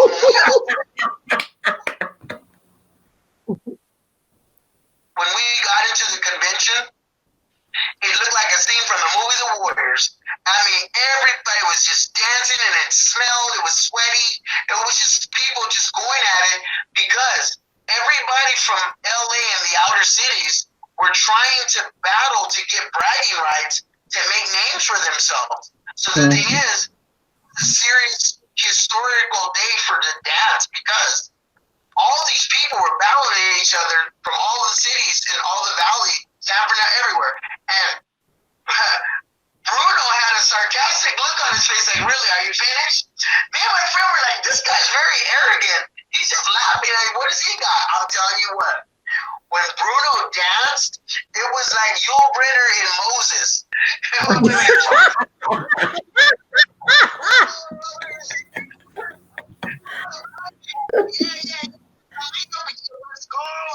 and the thing is, this Mexican from Texas, when he got in that dance floor, everybody backed up like the Party Sea, the Red Sea, Charlton Heston.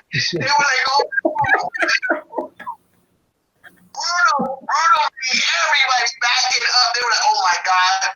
No, they had never seen his style. His style back then, he called himself King Cobra. So he had like an Indian thing, like the King Cobra. Yeah. He looked like the Cobra, like he was gonna fight somebody, and then he would do that Cobra roll with his chest, and then he was popping. Then he would just like kind of like stare at everybody. Everybody, this guy's lost his mind. So everybody, whoa, man, they didn't think he was on drugs, but they thought, man, this guy's from another planet. We can't touch this.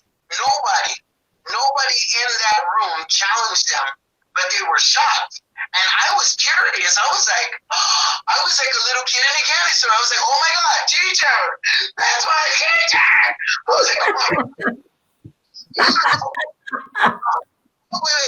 I told my friend, I go, I need to be with him. I want to learn. My friend goes, well, go ask him for his number. I go, you can't be doing that to a grown man. Let me have your number. That doesn't happen in the neighborhood. Give me your number. I was like, no, I'm not going to do it like that. So the thing is, Michael Chambers from Wilmington, California. You're from Long Beach. He would love to train with you. Bruno came over to me and said he looked down at me because my name was Shrimp, because I didn't start growing till later. So I was this little bitty boogaloo, it's like a little boogaloo And he's looking down at me going, wow, you want to learn? I'm like, yeah. He goes, well, you got a nice style. He goes, I think we should just practice. That was my ticket. By the time I got his number, respectfully, I had to tell my mom and dad, there's this Mexican guy from Long Beach who's going to pick me up. My mom goes, excuse me? I go, Mom, there's a Mexican guy from Long Beach. He's going to come and pick me up to go practice. She goes, what y'all going to do? I said, Mom, we're dancing, because she didn't know what was going on. I'm just an 11-year-old kid saying, Mom, I got this guy's number from Long Beach. He's going to go pick me up. So when he came to my house, my dad and mom were looking at him like, what are you guys going to do? I said, Mom, this is my friend Bruno Falcon. Bruno, can you show them something?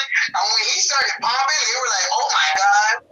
They both looked at each other like, oh wow. So the journey began where he would come over in his Camaro, pick me up, and he made sure to tell my mom and dad what we were doing.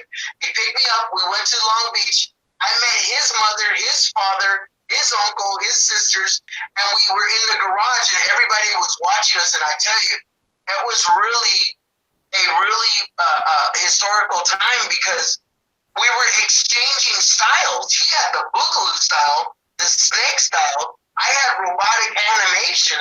So it was this dance fusion. So as we were practicing, I mean, every day I was addicted to practicing, because now I found a brother from another mother, and it was like, okay, there was no color lines, and this was all this red tape of black, white, it just went out the door. I was like, wow, not only am I underage and African American, but I'm okay with a Mexican family from Texas, and they're allowing me to come into their house. I was like, well, you know what? I love the freedom, because this is beyond the stereotype. So we were just practicing, and then Adolfo called one day for Bruno, because they were already doing dance contests, and he goes, hey, I'm practicing with this guy from Wilmington. His name is Boogaloo Shrimp. Adolfo said, what? And I think Adolfo was living in Cerritos with Rashawn, his wife. He goes, what is this guy Boogaloo Shrimp? And Bruno said, come on over to Long Beach. Shabba Doo, he came over to Bruno's house while we were practicing, and that's the first time I ever seen a dancer who was rich. Meaning, as a kid, as a kid, you got to remember, I'm going to try to paint a mental picture. As a kid, an 11-year-old, rich to me was if you had the latest sneakers, and you had some nice clothes from the mall, and maybe your parents have money. This guy, he came with a convertible Carmageddon. Right. He was looking like Zoot Suit and Ricky Ricardo.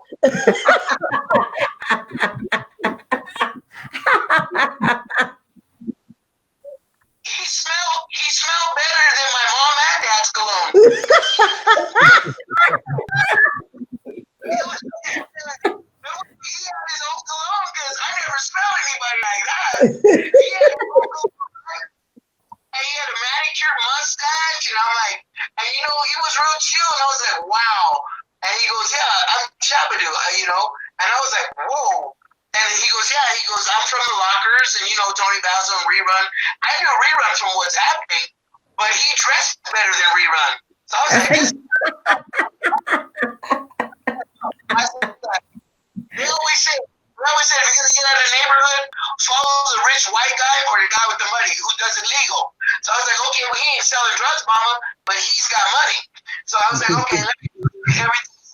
He smells better than everybody in my family. So I was like, so he's like, okay, you got talent and you got skill, but I'm going to show you how to package who you are. I'm like, what? Bruno and I were school was in session, because Shabba Doo learned from Tony Basil. If you give it away for free, that's all you're going to get. He goes, but if you present yourself a certain way and you put a price on your talent, you become professional. So now Now, even if my clothes were dirty, I made sure I washed my clothes. I made sure I put on talcum powder, and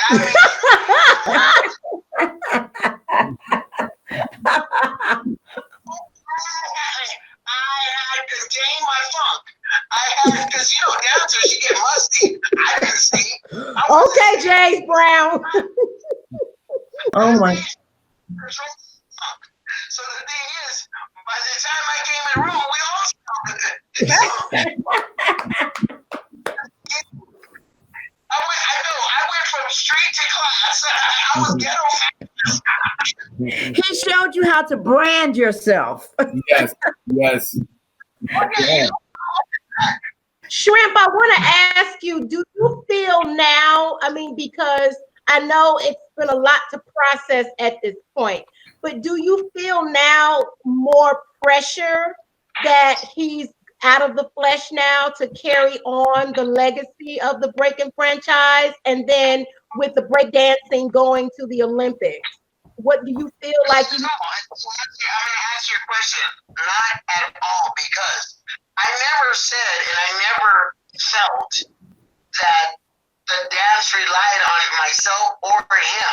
I always felt that him and we were educators, mentors to help all these disenfranchised kids and people who had talent but didn't have the right vehicle for us to be like doors for open doors for all styles of dance. So with that being said, the thing is, I never felt pressure, but I always felt that we were obligated by our Creator, God, to help our man or fellow brother and sister. So now that we're at this point, my whole thing is this, and it's no different than the movie Flashdance, and let me explain. When the movie Flashdance came out... Sorry, I dropped the phone. Go ahead. Flashdance came out, everybody around the world took on the dance craze, and they wanted to explore breakdancing. And the thing is, that's why the movie Breaking and all these scripts were coming out of the woodwork, right? Well, here's the deal. When Flashdance did those box office numbers, I think 93 million and some change, that's some serious money. Everybody was jumping on the breakdance craze. Breakdance. Even our film was called Break-In. Right. But it wasn't about dancing. So now back to the Olympics.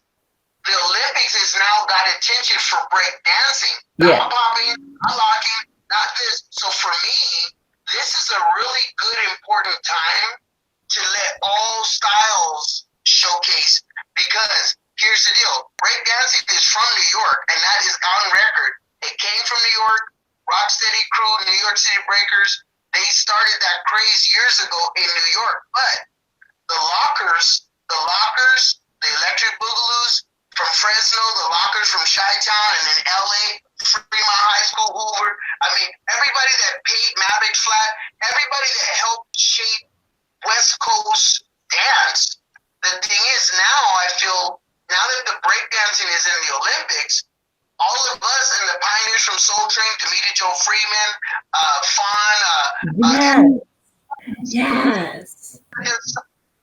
I think that there's something much bigger that everybody could share their life. So as far as pressure, I never felt pressure, but I always felt obligated by God to do the right thing. And I always expected and hoped that other people would feel the same way, because there's a lot of surviving people of this dance art. And the thing is, they're all up in age and some are young, but it's just like having a hip-hop pizza. Everybody gets a slice. I feel that now is the time for everybody who was a contributor from the film, the cast, PHINEAS, Lucinda, Google, Anna, Falcon, Christopher McDonald, Sam, Firstenberg. Everybody who contributed for the film should get something, but also people who were existing lockers, people who were existing boogaloos, Popping Pete, Boogaloo Sam, and the list goes on. That's where I'm at right now. It's like I don't really care to glorify myself, but I feel that we, like a team, everybody who's a contributor of this, the the music, the fashion. There's enough for everybody. So I would like to be part of that catalyst with Robert and Shabba Doo's team and everybody who's worked with him and help his family eat as well as all of ours. I just have one last question for you, Shrimp. Can you tell me what is whacking? What is whacking? Okay. Ready? Yes. Whacking was derived from the word that they use in the movie street jazz. At the end of breaking, street people, they called it street jazz. Whacking was like a street version of jazz, and it had a lot of different lines and poses. Matter of fact, Adolfo, if he was to copyright any dance style that it was his signature, it would have been whacking, because the way that Adolfo Quinones explained it, whacking was in the clubs. It was in the gay clubs of Studio 54, and most of the gay clubs, they were doing whacking and punking. And when he went to the clubs, because in the 70s, everybody was going to every single club, and they weren't really saying, okay, what gender are you? He just went to the clubs, and he happened to see these guys and these girls, and people were battling, but they weren't popping. They were just kind of doing all these really fast hand movements and striking poses like they were actors or divas or whatever. And so Shabba Doo told it like this. He told Anna Sanchez and Tony Basil, I'm going to make it more different by changing like the hand positions or something. So to make a long story short, because Shabba Doo explains it in his teaching on his educational thing and on his website, his whacking and his way of doing that style was so advanced that when he got the job for Who's That Girl with Madonna was the one that jumped on it. Madonna took his whacking and called it Vogue. And it's the same. She got other dancers, and Shabba Doo always said, man, you know what? That really irked him, because if he was going to ever be patented with his own style of dance that he helped modify, but Madonna called it Vogue, and then she had a hit song, so he couldn't agree with that, but we all knew, even in the movie Breaking, he was doing breaking, which Madonna called voguing, and so that's the explanation of that. That's actually so it's a form of voguing. Okay. Wow. Well, Madonna called it voguing in her Who's That Girl tour. She called it. She came out with Vogue, but Shabba Doo actually was the one that coined it whacking, but Madonna just retitled it. Yes, because he choreographed that. I want to ask Mr. Newborn III over here, because one thing that I've noticed that you have classically trained ballet dancers, jazz dancers, and you have the street dancing. So what was it like because you were obviously all ballet and, Releve and Debbie Allen and all of that. What was bring that into a marriage with street dancing and breaking? Well, the thing, like I was telling you, my mentor was Billy Goodson, who choreographed the second movie. So his style of teaching was to incorporate technique, ballet, with street dancing. That's what we did in class. And so I was very familiar with actually marrying the two styles. And that's really what I was passionate about personally as a dancer, as a young dancer, was to be able to actually be technical, but to also be free and be able to actually incorporate the popular dance styles of the day. And so, so that was the thing. And that was the thing that really, I think, Breakin, being the first to capture the marriage between styles on film in terms of street dancing and technical dancing was really influential, and just in terms of creating a platform for what we were already doing in class, what I was already being taught as a young dancer, to incorporate street dancing with technical dancing. Can I ask you something? How difficult was that to transfer your technical, the Alvin Ailey and the what you're coming from, to street dancing and breaking? How difficult was that for you? Well, really, because I was already a street dancer before I'd ever learned any technique. Okay. So it was not so hard because I was already knowing the difference between being grounded and being just free with my movement, as opposed to being trained with certain lines that you had to do a certain way. It was not so difficult, except the understanding that there is a lot more freedom in your body when you're doing street dancing, and when you're actually doing ballet or something technical, you have to pull up. So there's a different just distribution of weight when you're actually doing two styles. That scene, there's a scene in the movie Breakin' where Ozone and Turbo come into the class. Yeah. That scene. There's a really interesting look. Like Turbo starts going all in and dancing, and then people form a circle around him, and Ozone kind of laid back, and he's just kind of, looking at it from afar, just kind of checking it out. I mean, his acting ability, if you really look at Breakin' and Breakin' 2, you can see like little small moments where he's really into the character. Yeah. Did you catch that at all? Did you notice that? Well, I noticed it in watching it, but of course, when we're filming it, you don't see all those movements. But that's one of the blessings of having a director who's actually focusing and editing an audience to actually see what they want you to see. But I mean, I think so much of what Shrimp did in the movie, I just have to take my hat off to Shrimp, was so valuable, because he was always in the moment. And as an actor, he didn't even really maybe understand this as a dancer. But being in the moment and allowing whatever instincts were coming to you to actually be expressed outward really is what made also a lot of the movie, because a lot of our internal ideas that were being caught on camera were because of us being in the moment and really being truthful to that moment. Exactly. Yes. Do you have like any Shabba Doo moments that you recall from the movie Breakin', just things that happened on the set that you could share about Shabba Doo?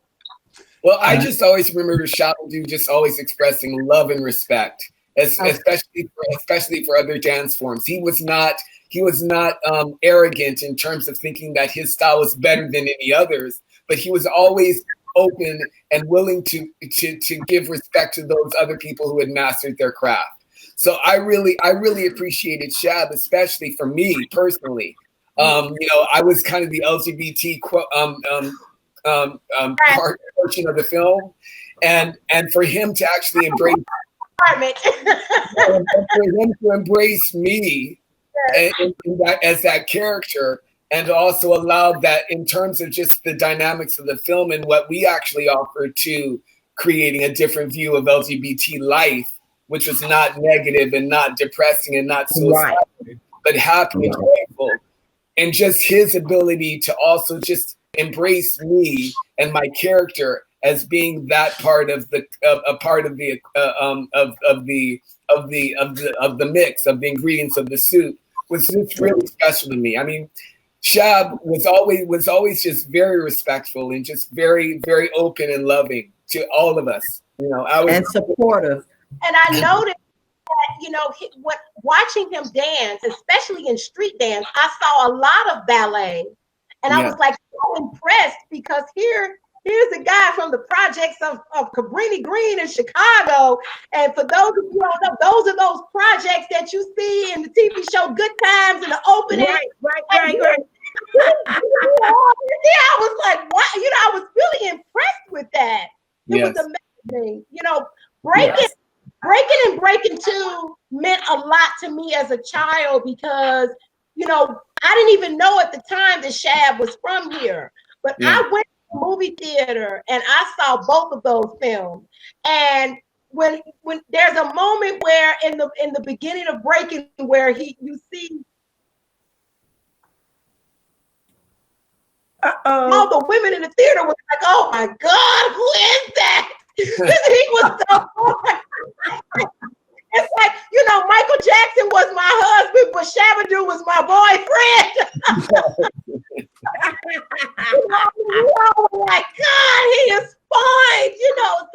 that had a lot. So it's like, and then when he said in the movie, he goes, Orlando, choreographer, dancer. When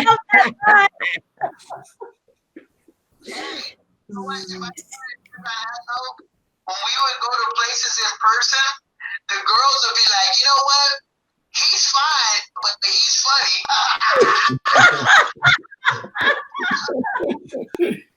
When we went to a place, and the girls would be like, he's fine, but he's funny. So I was like, okay, I'll be funny. For the record, Well, you know that I got asked. Oh. Go wait, Michael. Toy had a question. Go ahead, Toy. People would stop me because they actually thought I was there for every scene, and I wasn't. They were like, how did he do that with that broom? How did he do that? How did he do that dance with that broom outside the store and in the store? Can you tell us? I'm like, baby, I don't know. He's magical. That's what Boogaloo does. He told the story about how, because he had to top that and BREAKIN too. He was dancing on the ceiling. That's what I wanted to ask you about, Shrimp. Was Lionel Richie inspired to make his video dancing on the ceiling after BREAKIN? Of course he was. Okay. Before the movie BREAKIN, we were all, myself, Adolfo, and Bruno Falcon, we were Lionel Richie's principal dancers for his All Night Long video and his tour. So the thing is, for 9 months, traveling the world with Lionel Richie, Demita Joe, and Sheila E., we were tearing up the stage, and of course, you're only as good as your association. So Sheila E., Lionel, they all got exposed to this new dance craze through us, right? Mm-hmm. So what was interesting, the first person who caught on to it before all of them was Michael Jackson.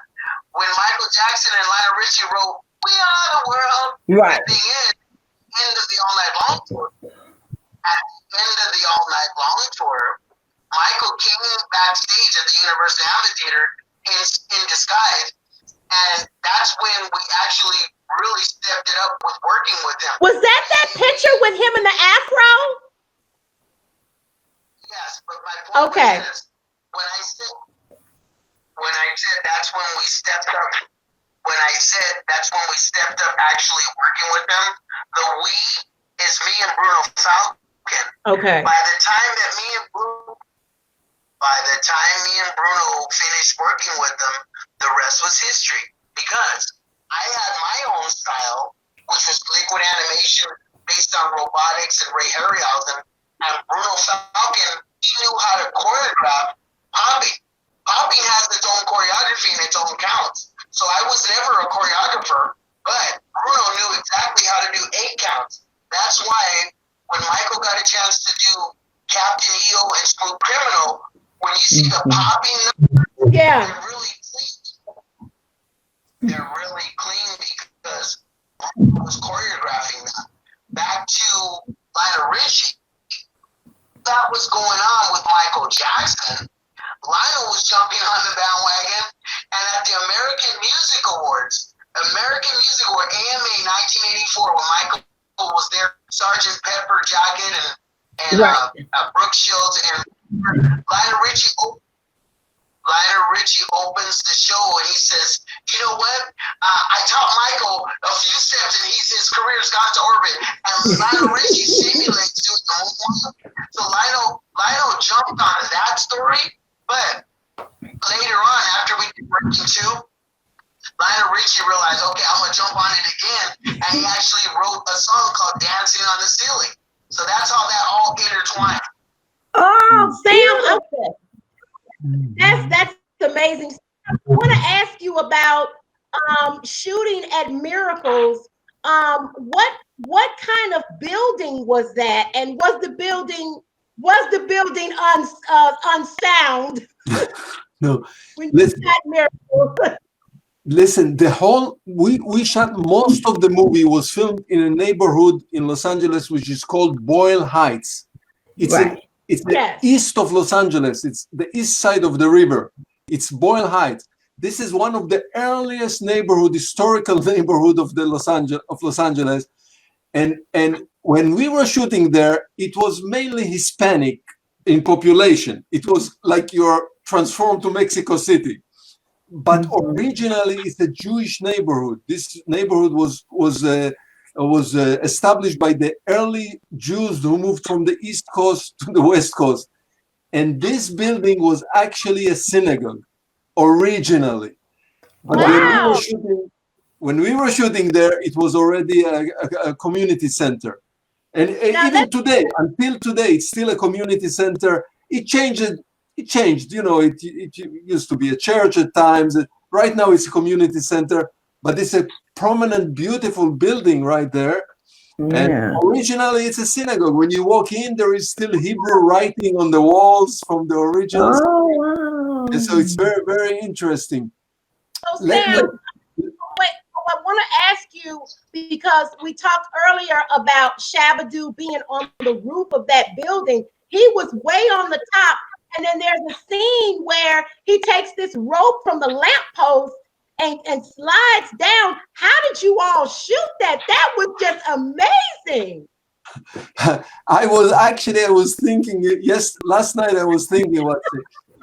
Obviously, in movies, we have stunt doubles. When it comes to something dangerous, I will not let a principal actor do something dangerous. So we found a stunt double that looked like him, more or less, the same size, the same height, etc. And the dangerous stuff was done by a stunt double. But it reminded me a story because the building was very tall. It was almost like 2 stories building. The roof was 2 stories high. And then when he was doing his dance, preparing the dance, there was a little ledge above, which is a level of like, let's say, the ceiling of a first floor. And that's kind of my idea. I said, Shabba Doo, first you dance on the roof, you do your main stuff, then you jump to the ledge. Stuntman will jump. You continue your dance on the ledge, then you slide down to the pavement, you continue the pavement. So he looks at the ledge and he said, the ledge was so narrow. He said, well, how do you want me to dance in this narrow? And I was trying to present myself up very, very brave. I said, Shabba Doo, no problem. I'll show you. Give me a ladder. Bring a step ladder. And I walked up to this ledge. And once I'm up there, it was scary. You know, I'm not a stuntman. I'm not a dancer. And I'm asking myself, you know, what am I doing here? Am I crazy? Standing on this little ledge and I'm asking him to dance. Then we came up with a device. He was hooked from the back. You know, he was hooked through the window. Somebody was holding him so he doesn't fall through the ledge. But I said, bring me down. I said, let the stuntman will show you how to do it. Don't ask me to show you. Wow. So, you know, it was done in sections. He did the roof. Then the stuntman came down to the ledge. Then they hooked him. He did the dancing on the ledge. Then the stuntman came down and he continues the dance. But you're right. It was a beautiful dance. And since I'm talking, I want to mention there is one dance in the movie which they are dancing with a doll.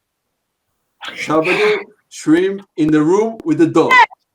And this is not in the script. This was not in the script. One day our producer Menachem Golan came up with this idea. Somebody came up with the idea, and we were right in the midst of filming the movie. He said, well, let's come up with this dance. And there was no choreography. There was nothing ready to do this dance. And here comes the day that we want to do this dance. And it was only Shabba Doo, Shrimp in the room with the doll. Also Lucinda. It's a complex.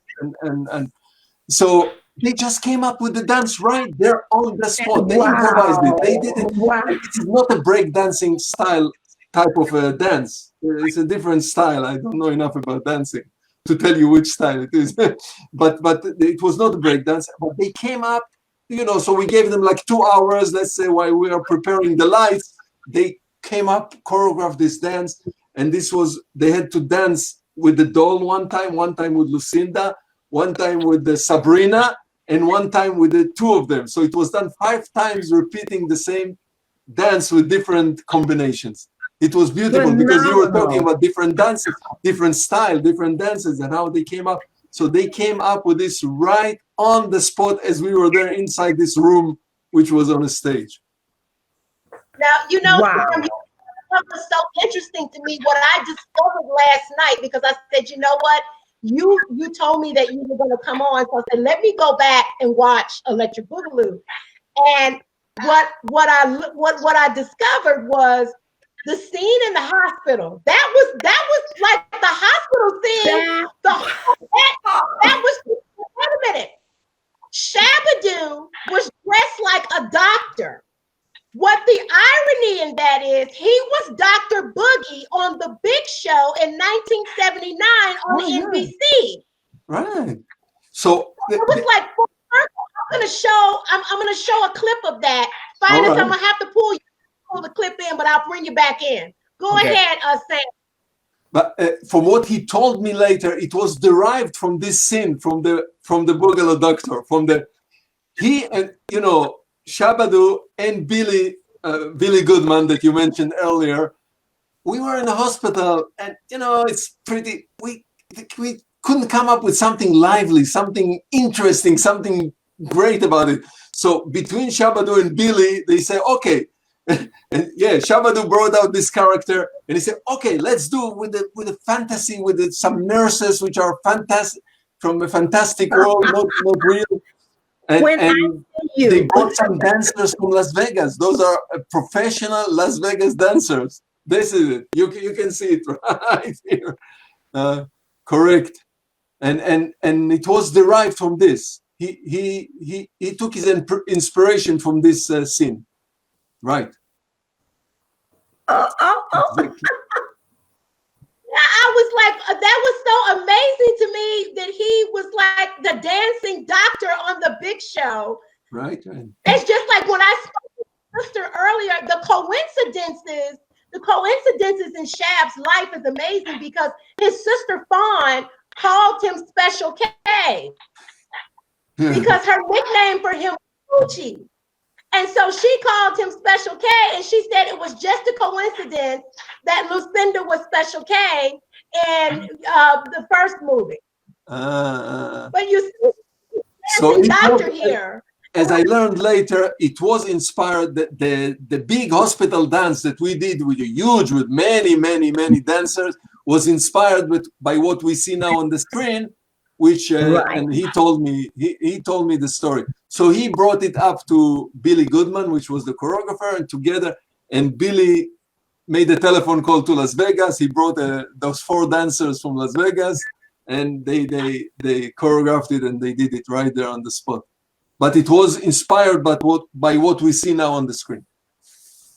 Sam, I want to ask you, when these guys were already chosen for the movie, Boogaloo and Shrimp, they were already chosen for the movie. Sure. I mean, Boogaloo and Shab. Well, it was part 2. They come out of a big success with a big hit. No, I'm talking. Oh no, I was talking about the first movie. That's right. That's right. We weren't there for the first movie. So I comes in. I'm not a dancer. I don't know much about street dancing or hip hop. It was the beginning. Remember, this was the beginning. It was already done. So right. They took me out under the wing. Shabba Doo and Billy Goodman. They took me, and Ali. Ali was with me earlier on because we were choosing the songs. So exactly. Ollie Brown, together with Shabba Doo, together with Billy, they took me under their wing. They introduced me to this culture. What is this? I didn't know much about it. I didn't know hip hop. When we met Ice-T, he was one of the earlier people in this business. Everything was just in the beginning. And the 2 movies came out in the same year. This is the same year we were like recording back to back to back, and Shab would come to the studio, and it would change the whole set. I mean, the studio would turn into another scene from the movie practically. They were so urgent. The company, the production companies were so eager to bring out the sequel that I read in some books that this is a record breaking in the time lapse between original and a sequel. Only 9 months. It came out 9 months after the original. The sequel. Yes. We worked like crazy in editing. We worked like so because they wanted it out. They wanted the movie out. So well, Sam, I would like to thank you for bringing FIREFOX into the Radiotron. Oh God, it was so beautiful. It was so wonderful. For me, everything was fantastic. You know, just be surrounded with music all day long, every day for 8 months, 8 weeks. You know, just and then in editing, the music. Yes. Yeah, absolutely. Wow. Look at this. But you know what? That's probably for a question for Michael. She's trying to find out how you and Shab were chosen for BREAKIN. Oh well, back to the Lionel Richie connection. We already had chemistry because we were on a 9-month world tour with Lionel Richie just before they had the auditions for the film. So Shabba Doo's agent, Sudden Barton Benari, I mean, Shabba Doo was already got an agent, you know, which was Sudden Barton Benari. So when we were finishing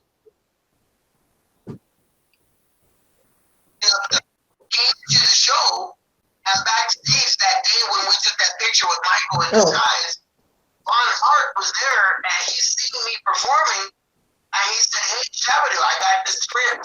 So Shabba Doo got the script from his agent, you know, his agent came to the show and Shabba Doo introduced me to Von Hart and Von straight up he says, "Look, you have an agent?" I said, "No."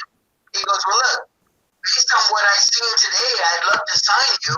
And once he signed me, then it was easy for him to let us go into that audition. He told me to Shabba Doo, "I think you guys have a good shot at 2 movies." And we were like, "What?" He said, "They're doing a movie called Body Rock." Look, from a business standpoint, I'm going to advise you both to take BREAKIN because BREAKIN gave us the option to actually speak and actually have roles. But Body Rock was just going to have Shabba Doo as the lead and me kind of like as his little sidekick. And so Lorenzo Lamas ended up doing that movie, but I'm glad that we were advised to do BREAKIN because there were a lot of people auditioning, rubbing elbows, the way that I knew it, and I was sober because I was underage, and so a lot of people who tell that story, a lot of people who tell stories, there was a lot of drugs and stuff going on in the 80s, right? So there were a lot of people older than me that were exposed to that stuff. So they had their version, and I have my sober version because everything back then is like I remember like yesterday.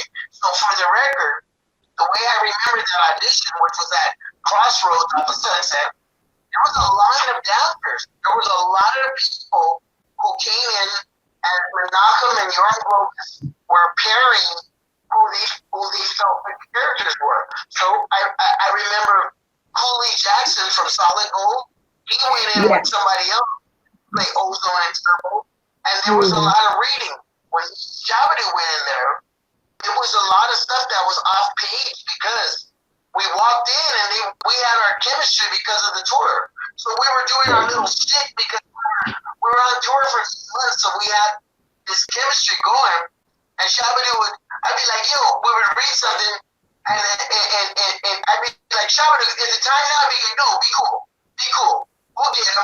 They knew right off the bat that we could improv each scene because we had the chemistry. So that's how we came together. Good. Wow. Wow. That's amazing. Listen, That's amazing. Can I mention? Can I mention one thing? Can I? Go ahead and mention that because I have a question for you, Sam. I want to ask you. Go ahead. Here, I want to mention because I'm looking here. There is one dance in the movie Breaking to Electric Boogaloo, which is iconic. It's this dance. It's a fight dance, right? Under the bridge. It's iconic. It's iconic. People, it's all over the internet. And if I'm correct, if I remember correctly, this was actually choreographed by Shabba Doo, not by Billy.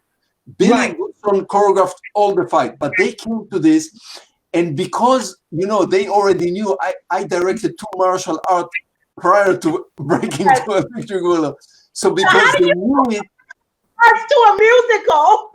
so because they knew that I am a so to speak martial art director, actually they incorporated martial art into this dance with the nunchucks, and they incorporated it kind of an homage because they knew I was directing martial art movies, and this was choreographed actually by Shabba Doo. And was his name Notero, right? This guy, Michael, remind me, this guy. Notero, right, Notero, that was his name. And between them, they choreographed this, they took their time and they choreographed this dance right there under the bridge. Wow. But it was Shabba Doo who came up with the ideas and how to put this dance fight, kind of, so to speak, and it became iconic. You go on the internet, this clip is all over the internet. So Sam, the scene when Shaft's, because like I'm fascinated with the whole scene where he's on top of the roof at Miracles.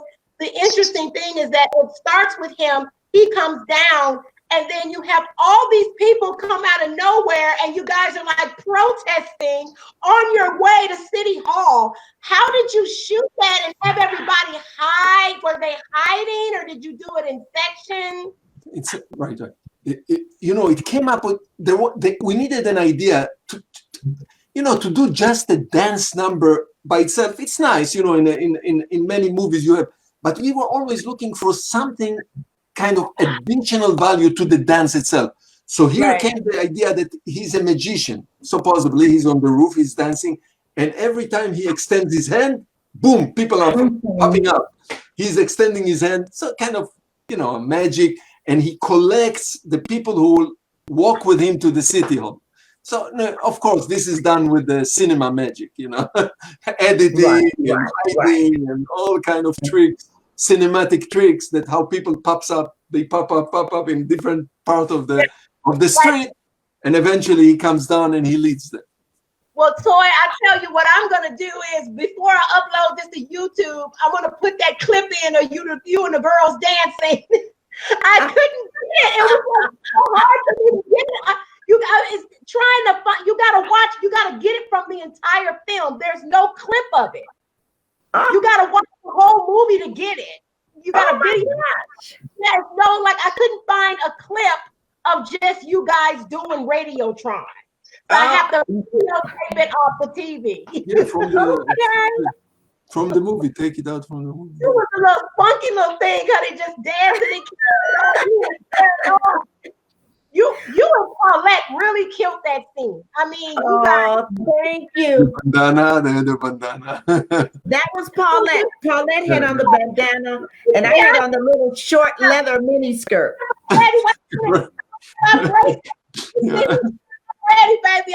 I'm doing the doggone thing. Okay, now Sam, you were the one that wanted that scene.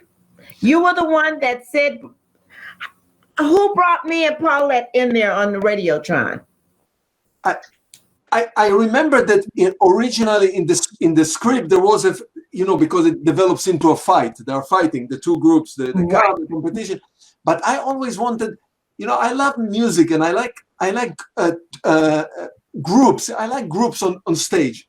I incorporated it in my action movies as well. There almost in every action movie there is a little dance number or a little performance on a stage or something. I love performance on stage. So I guess I told somebody, Ollie Brown or somebody. I said, "Well, it's empty. Let's have a performance on the stage at the same time while they're fighting, not only just dancing. So Ollie Brown brought you. Great. That was awesome. So Sam, do you? I went and looked at the numbers because Breaking, the first Breaking, the budget was 1.2 million. It grossed 37 million. The second Breaking made 15 million. What was the budget? What did it cost to make Breaking 2? Do you know? Oh yeah. Oh no, there were no limits. Breaking 2 was a different story. Because the company made this movie Breaking, and the Breaking was big success. As you said, domestically 32 million, but worldwide, you're talking about a big success impression.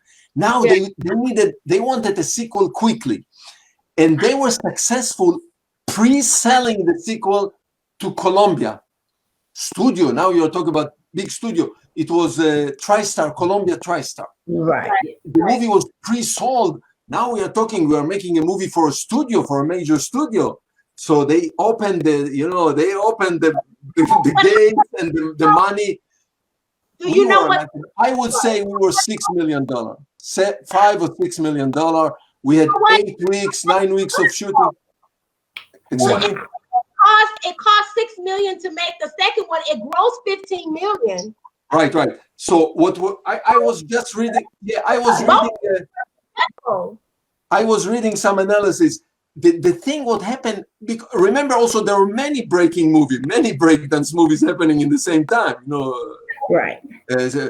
But what happened with the breakdance movie, there was a spike and immediate dive. For some reason, it came up, and the fad. It was the first one was a craziness. Like nobody saw anything like this before. You're talking about people who are not dancers from the street. They never. So all the girls around the world, all the young girls, all the young boys, they came up. They never saw anything like this. So it was a huge success. And then probably there was another thing. It's a technical. The second movie, Breaking 2 Electric Boogaloo, opened in December. It was not slated to open in December. The same company, TriStar Columbia, they had another movie. It was Wonder Girl. You guys remember the movie Wonder Girl? Oh, yes. And they promoted the Wonder Girl a lot, but the movie bombed. The movie was not as successful. They already knew. They had theaters. They had 1,200 theaters booked for Wonder Girl. And they already did some testing, screening, and they knew that the movie is no good. So they had the theater, so they put tremendous pressure on us to replace Wonder Woman with Wonder Girl, to replace it with Prince of Electric Boogaloo. We edited this movie in 2 weeks. 7 different editors were working 24 hours around the clock. 7 editors working nonstop around the clock to finish the editing in 2 weeks, because Columbia needed a movie, because they knew that the movie Wonder Girl will not. And indeed, Wonder Girl played 1 week. They pulled it out of the theaters, and they took 1,200 prints of Electric Boogaloo. So there was no campaign. There was no advertising campaign. Usually, before they open a movie, they take 2 months of preparing television, radio, etc., etc. And for Breaking 2, they had no campaign. They just dumped it into the theater. Whoa, let's go. Let's see what happens. And of course, you cannot without a serious campaign. So maybe this is another reason that the movie didn't do as well financially as the first one.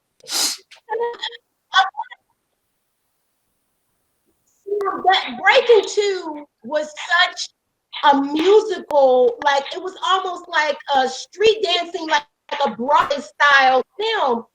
I'm just wondering, did you guys submit it to the Academy, win any award? I mean, that movie should have won. Just on the choreography and the dance alone, it should have won an Oscar. Yeah, I mean, Breaking 1.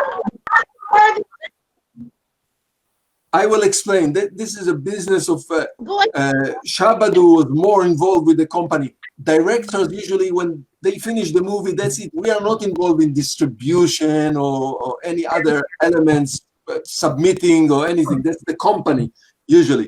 Shabba Doo was involved with Menachem Golan, the head of the company, and promotion, and they went on. And Michael, they went on promotion. I was already out. I was already on my way to do another movie, American Ninja.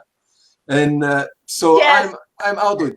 But we can say one thing: there is magic. There is sometimes in history, we're talking about life and history, very strange things happen. From all the breaking movies, Breaking to Electric Boogaloo became like a symbol of the 80s. For some reason, we don't know the ingredient. For some reason, all the ingredients came together and it became an iconic movie of the 80s. And especially the phrase Electric Boogaloo became like really identifies with the 80s. Electric Boogaloo became like a crazy phrase. So historically, historic-wise, we are talking about 37 years later. Most of movies in the world, they don't survive 37 years. And the other breakdance movie, Beat Street and other, they disappeared. And for some reason, there are some ingredients. There is a resurrection, such a resurrection for this movie, Electric Boogaloo. I'm invited to so many festivals where they are screening it, special screenings. There are so many websites and books about this one movie, Breaking to Electric Boogaloo. So historically, for some strange reason, all the ingredients, everything came together and it survived the test of time. You know what, Sam? You know what's so interesting, Sam, on your Wikipedia? Because it lists all of the movies that you've directed. But the movie that you're most famous for is Breaking to Electric Boogaloo. You don't know. You never. What I've just said also applies. To you about American Ninja? Do you get requests for all your other films? What I've just mentioned applies also to my career. I directed 25 movies. They all disappeared. Nobody will remember them. They remember one movie, or let's say two movies: American Ninja and Breaking to Electric Boogaloo. That's it. I will be remembered forever for those two movies. I was lucky to meet Shabba Doo, to meet Michael Shrimp, to meet Billy Goodson, to meet Ollie Brown, and all the dancers and all the musicians and singers. And it was sometimes it's a matter of luck, It was magical. This was magical. This is fate. This is magical. And it just happened. Yeah. And I'm so happy to be involved in it. Finest, you played almost like Kelly's best friend in the first one. Why didn't you do the second one? They didn't request you to come back? No, they didn't. I think that the issue was that they knew that that Shrimp was going to have a love interest and that they didn't want to have too many characters. So they replaced my character with his girlfriend love interest. Sabrina. Yeah. I mean, that's what I was told at the time. Of course, I would have loved to have done the second one because my mentor, like I was saying, Billy Goodson, choreographed the second one, even though I loved working with Jaime Rogers on the first one. It would have been very special for me to work with my mentor for the second one, but it didn't happen. And that's okay. I feel still very proud to be a part of the legacy of the first one. Oh, yeah, because the first one it set off a firestorm. And here's something, Shrimp, I don't know if you guys know this, but the first Breakin' movie, going back to that connection to Michael Jackson, the first Breakin' movie, the release date was May 4th, 1984. That is Michael Jackson's mother's birthday and his brother Jackie. Oh, wow. Okay. Remember that, Shrimp? No, but I did know was that the thing is, once everybody realized that I was a big influence in his dancing, right? From that time, Victory Tour on, the thing that you and other people recognized was that my fashion, the fashion that. Oh my God, the fashions in these movies were amazing. The wardrobe that I was wearing. And we were wearing Electric Boogaloo really rubbed off on Michael because it was highlighted in his later years. When he did bad, he came out with the spikes and the right, and the studs that we were wearing in Electric Boogaloo. So I thought that was really cool. But I wanted to go back to PHINEAS. I see you. Well, I'll tell you something. I was living on Crescent Heights in LA, and someone pulled up in a car and parked and was like, toy.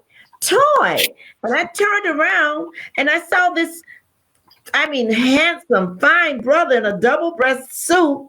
And I just waved and kept going. I'd never seen Shabba Doo out of his dancing gear. You didn't know that? He was in a double-breast suit driving a Jaguar. You didn't know.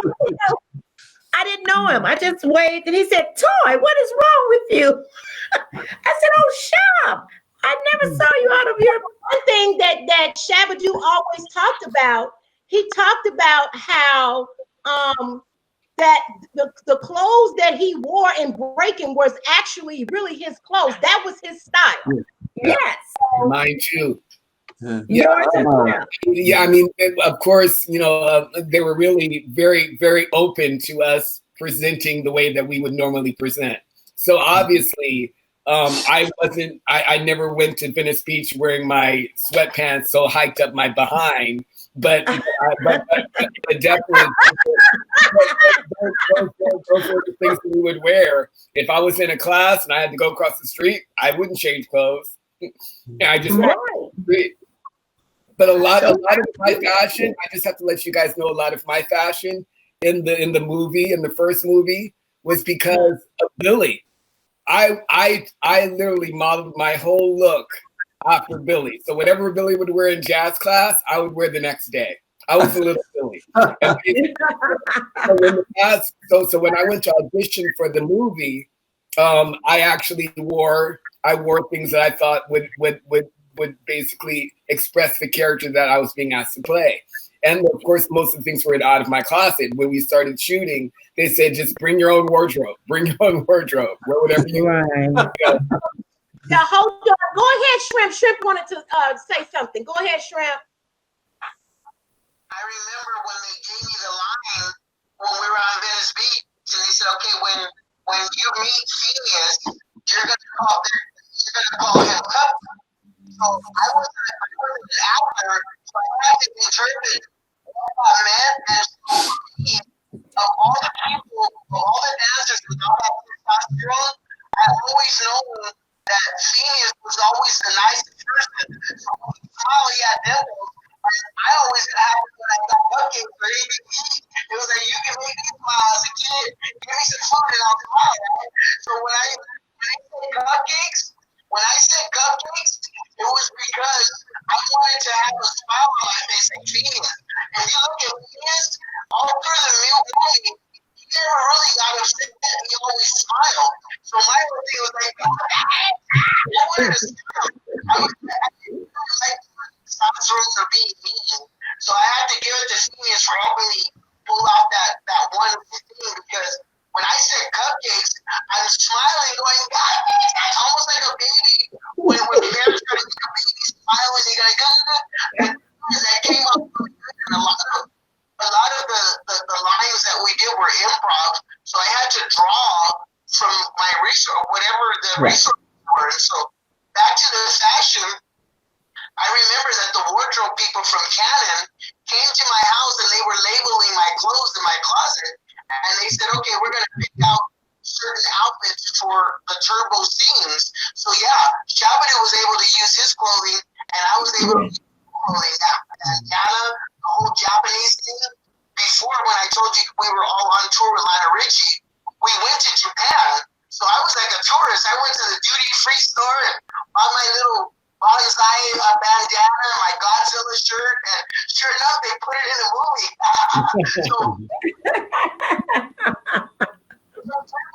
Turbo's wardrobe is Boogaloo Shrimp. Oh, look, is that the script? This is the script. Oh, my God.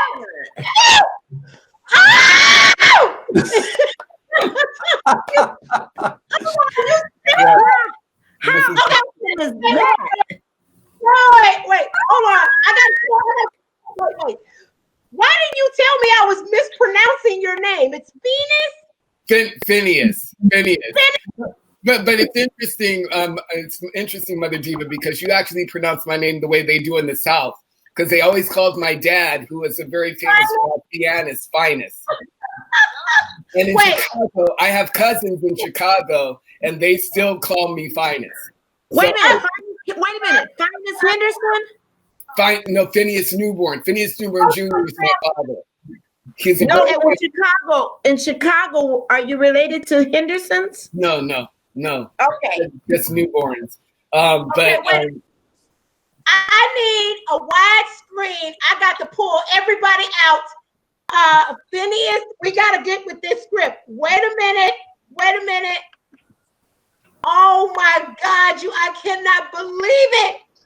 How awesome is that? Hold on. Okay, wait a minute. I'm trying to figure all this out. I got Toy, I got to pull you out. Hold on just a moment. Wait a minute. Okay. Open it up. I'm taking myself out. Open it all up and start talking about it. I'm gonna take myself out. Okay, well, this is the original script from the movie Breakin', and this isn't the one that we actually ended up with, because if you notice, all the pages are actually white. When we actually filmed the movie, anything that was new was put into a different color. So the actual final script had pink pages, had blue pages, had green pages, had other pages. But the thing is about this script, and the reason why I've kept it for so long, is because it actually has the date. 4th of June, 1984 was the actual date that this script was printed. And it just really, it just holds so many memories for me, because again, like I was telling you in the very beginning, my character Adam only had a few lines, and they began to add and do more. So that's the reason why page colors started to change. Now, Phineas, let me ask you this question, because you said the script is dated June 4th, 1984, but the movie came out in May of 1984. Yeah. So I'm not so sure about exactly why that date is, because I know we started filming the movie. When did you all start shooting Breakin'? Did you shoot it in 83, at the end of 83, during the summer and at the end of 83. And then it came out, because I was cast when I was 19, and it came out when I was 20. Wow. Yeah. You look fantastic. Thank you, Mother Diva. Thank you. Can you take some of the scenes and put it up to the camera so we can see, some stuff? Let me see. I'm gonna see. There's let me try to find something.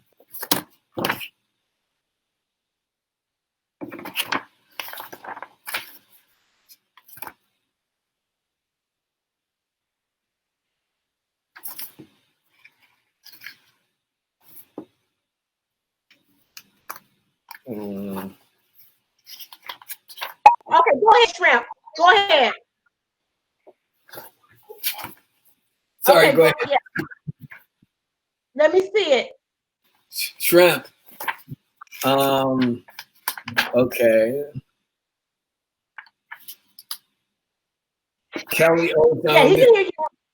This is a scene at the Radiotron.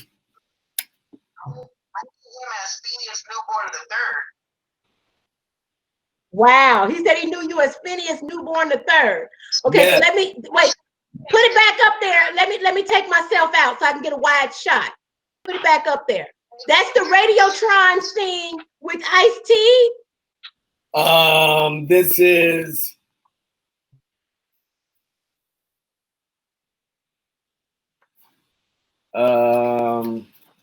Let me find. I'm gonna actually see if I can find an iconic scene.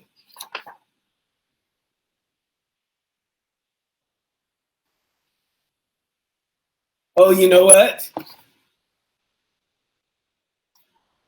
This is actually the script for Electric Boogaloo. I'm just realizing. This is actually the reason why the date is that date is because this is the script of Electric Boogaloo, not of Breakin' 1. So I must have been sent this script when they were first planning to shoot it. Right. But yeah. Boy, Ice-T wasn't in Breakin' 1. He was in the first one in Radiotron.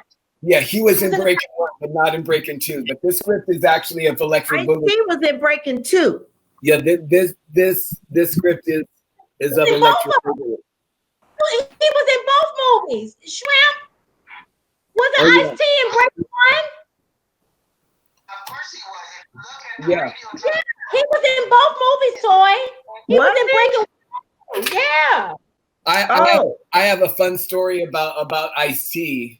Before we actually did before I even knew I was a part of the movie, the actual writers knew a friend of mine who was a casting director, and they wanted to go to the radio, and them being white, white, of course, needed to have somebody to actually speak on their behalf of color, and so they asked me to come with them, and they saw Ice-T on the stage, and they said, "We want him to be in the movie. Can you please go and give him our business card and let him know that we want to talk to him about being a part of the movie?"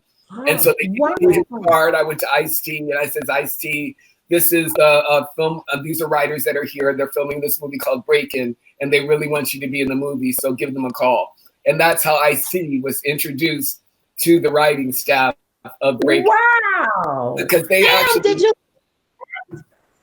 did you see Phineas has the script from Breaking 2? Did you see it? Yeah. It's fantastic. Maybe I have one also somewhere in the house. I don't know.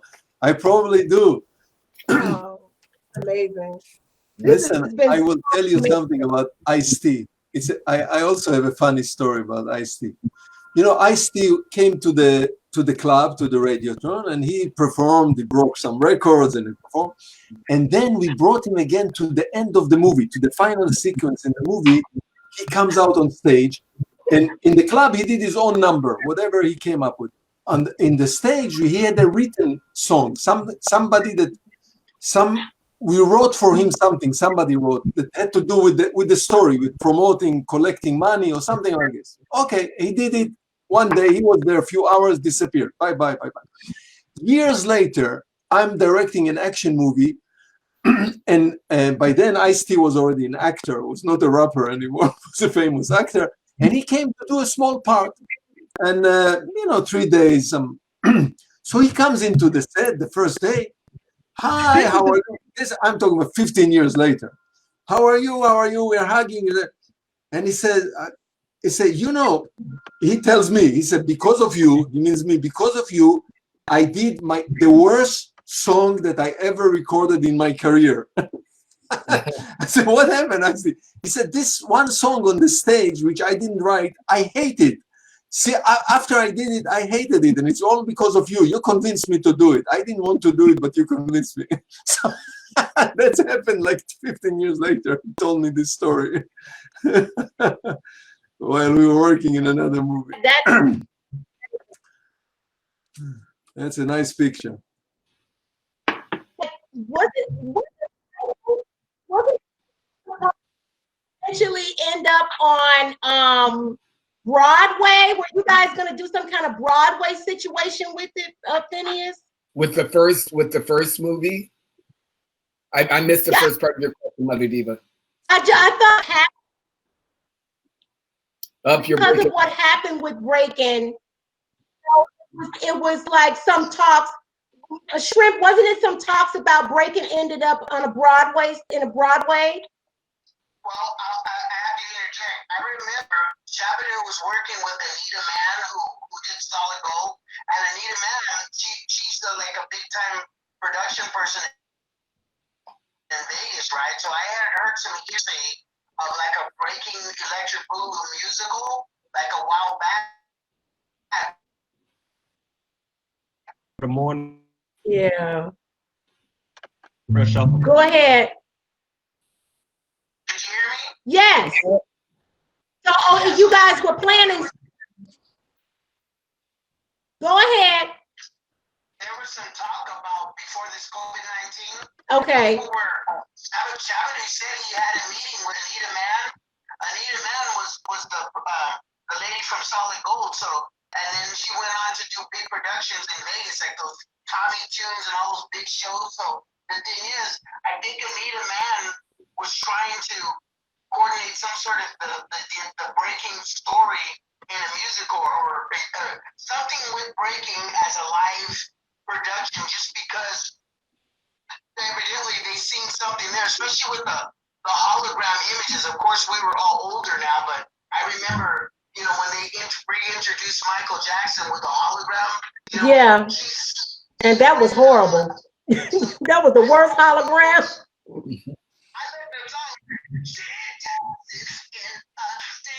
Yeah. When that song came out, I was like, wow, save to the rhythm.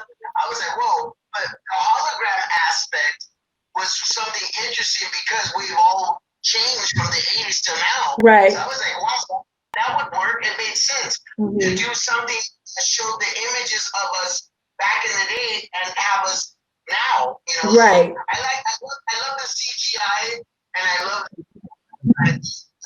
you know, a lot of the new fans, they don't know us now, but they know the whole 80s thing. So with holograms and special effects, you can do a lot of stuff, right? So yeah, I remember they were talking about something like that.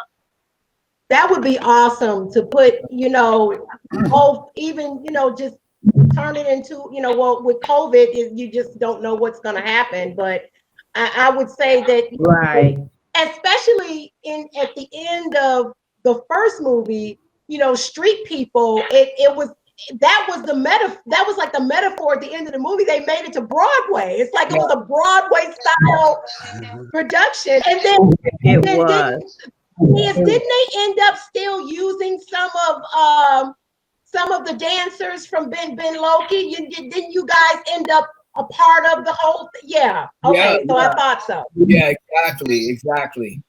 Yeah, I mean, and the filming of that day was really intense because one of the dancers actually broke their foot.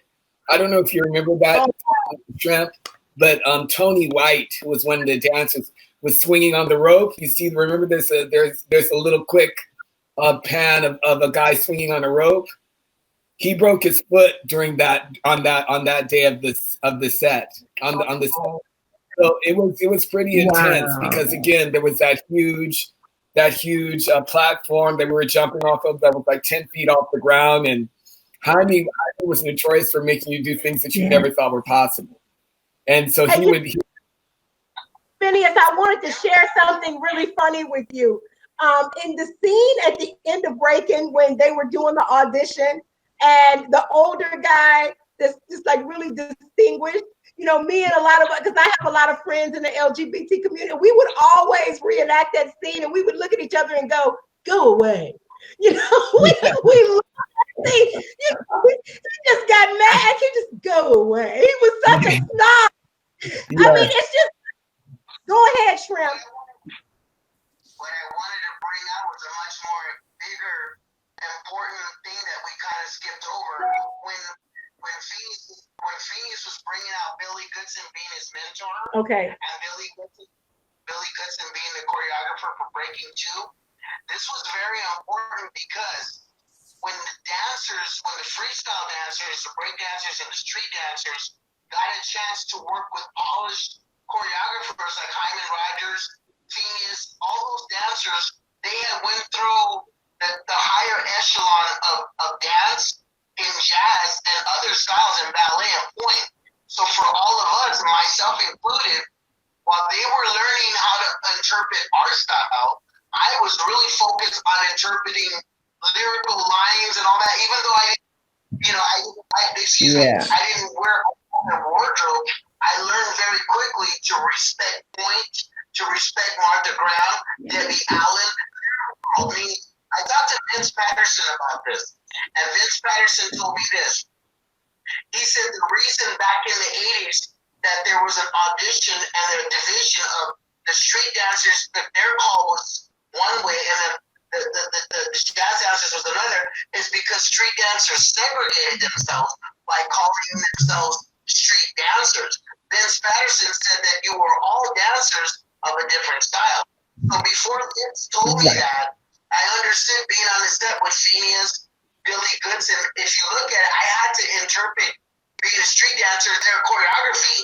So the thing is, right off the bat, there were some important things behind the scenes happening. Phineas, Billy Billy Goodson, Hyman Rogers introduced the street people into the actual classroom setting, the bars, the point. All their hard work was infused with us. So that's respect to Phineas and Billy Goodson and the late Hyman Rogers. So, and this goes back to Lucinda.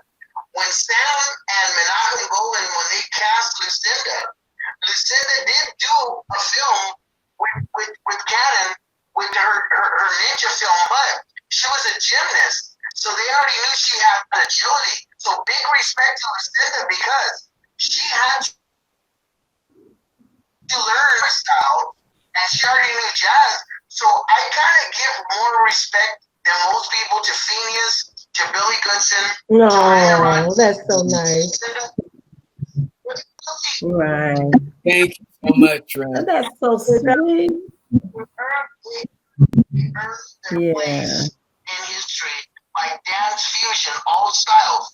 Ever since those films came out, the Step It Up movies, World of Dance, America's Got Talent, all these dance shows, Dancing with the Stars, they always incorporate freestyle and then the bossa nova, all these traditional dances. But we established that fusion back in the movies with Billy Goodson and Hyman Rogers. All of us were all doing all styles. That's why all styles is a very important way of expressing dance today, because these new kids, they don't understand.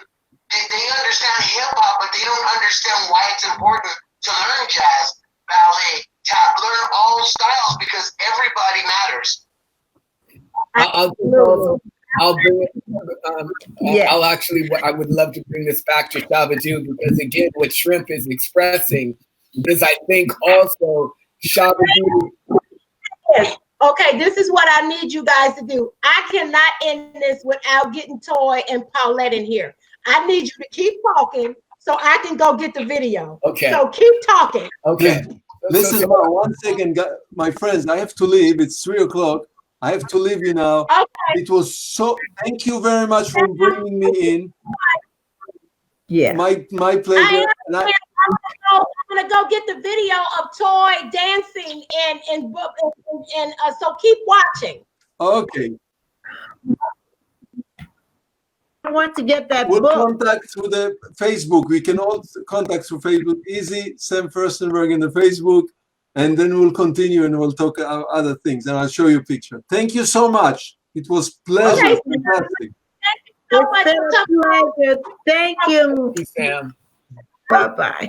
Watching. This was Happy New Year too. Okay, thank you, Sam. Sure. Thank you for bringing me.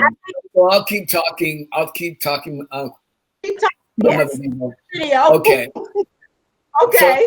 So what I was just saying was just that I believe that Shrimp was also really influenced by how Shabba Doo would embrace and really articulately encourage people to understand that all dance styles were valid and to respect them all.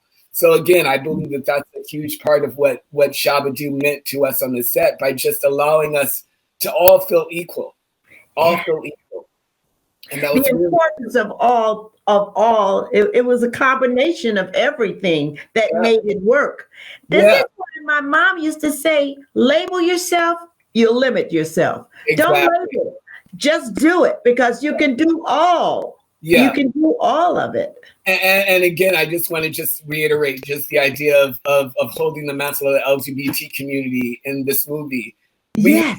Especially Breakin' One, to be on the forefront, and Shabba Doo knew this, to be on the forefront of actually so many firsts. It was the first time you had urban communities converging and feeling and in a positive way with the white power structure, the jazz, the structured technical structure. Yes. And you had an LGBT element, and me kind of bridging the gap between all three of those elements. And it was really, again, I have so many fans that have literally Facebooked me or DM'd me and said, thank you so much for projecting such a positive role model for me as a young gay person, because they were able to come out because of it. And I know Shabba Doo really also encouraged me to embrace that mantle to be able to really just know what impact not only our movie had on the dance history, but on just the cultural history of what was happening at the time. Exactly. And in the arts, I mean, it's definitely that way. It should be in the arts, especially because art imitates life. But in a lot of instances, life will imitate the arts. Yeah. And in the arts, we're all one big family. We've never, I come from two jazz parents. My dad played 10 years with Ella Fitzgerald. Okay, Ella Fitzgerald was my godmother. Really? Yeah, because Ray Brown was his bass player in one of his first trios in New York, and Ray Brown was my dad's manager. My dad played sax with her for 10 years, and my mom was a pianist, but she didn't play with her. Uh-huh. But in my home, in my house, in our whole household, we had everyone in our house, all cultures, it didn't matter. We had everyone in our house. I grew up in that type of household where everyone was welcomed and everyone was loved, and there were quite a few LGBT community people there. Yes, all of my life. Yes, And so I noticed the difference though, how they were treated. Yeah. All right, I get it. I want to make sure you guys can see it. Let's see. Are you able to see the screen? Yes. A little bit of it, not the whole screen yet. Hold on. Okay. Here we go. Can you see it? Yes. There you are, Toy. Oh my God. There's Paulette. Yes. Look at Toy. There you are. Wow.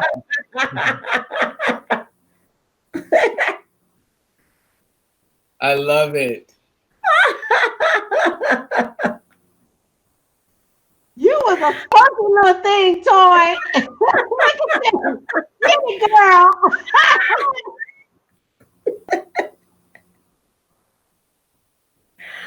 Oh, and we had to bring our clothes out of our closet as well.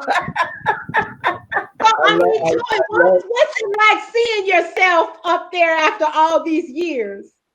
It makes me feel so old right now. You are not old, young girl. But now I'm doing theater. I've never left the stage. I'm a thespian now. Awesome. More or less. But that was it's just so many wonderful memories. So many wonderful memories. Yeah. And like I said, when they brought us the gold and platinum albums and presented, Toy, can you take the phone and put it up to the albums from Breakin? I'm actually on my laptop, but yes. Oh, are you? Okay, well, look at. So which one is this? This Street People? This is Breakin' One, yes. Wow. Phineas, do you see that? That is amazing. And then this is the gold. That's the platinum. That one's gold, and then the other one is the platinum. Yes. And then they presented my mom with one. They gave one to your mother? Yes. My mom was a musician and they all knew it. And she was always around. And, my mom was trying to help produce in the studio. Bring that bass up. Let me ask you a question. The Breakin' soundtrack. The soundtrack went platinum. Went platinum. Yes. Wow.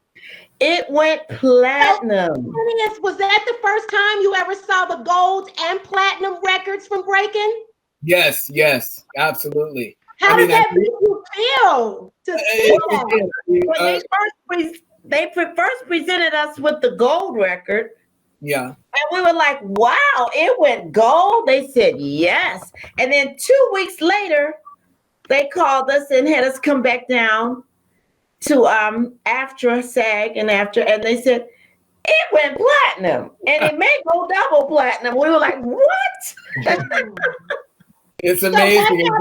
what happened with Electric Boogaloo? Did that one go get as big the songs as well? Well, this one was the first one, right? Breaking. Yeah.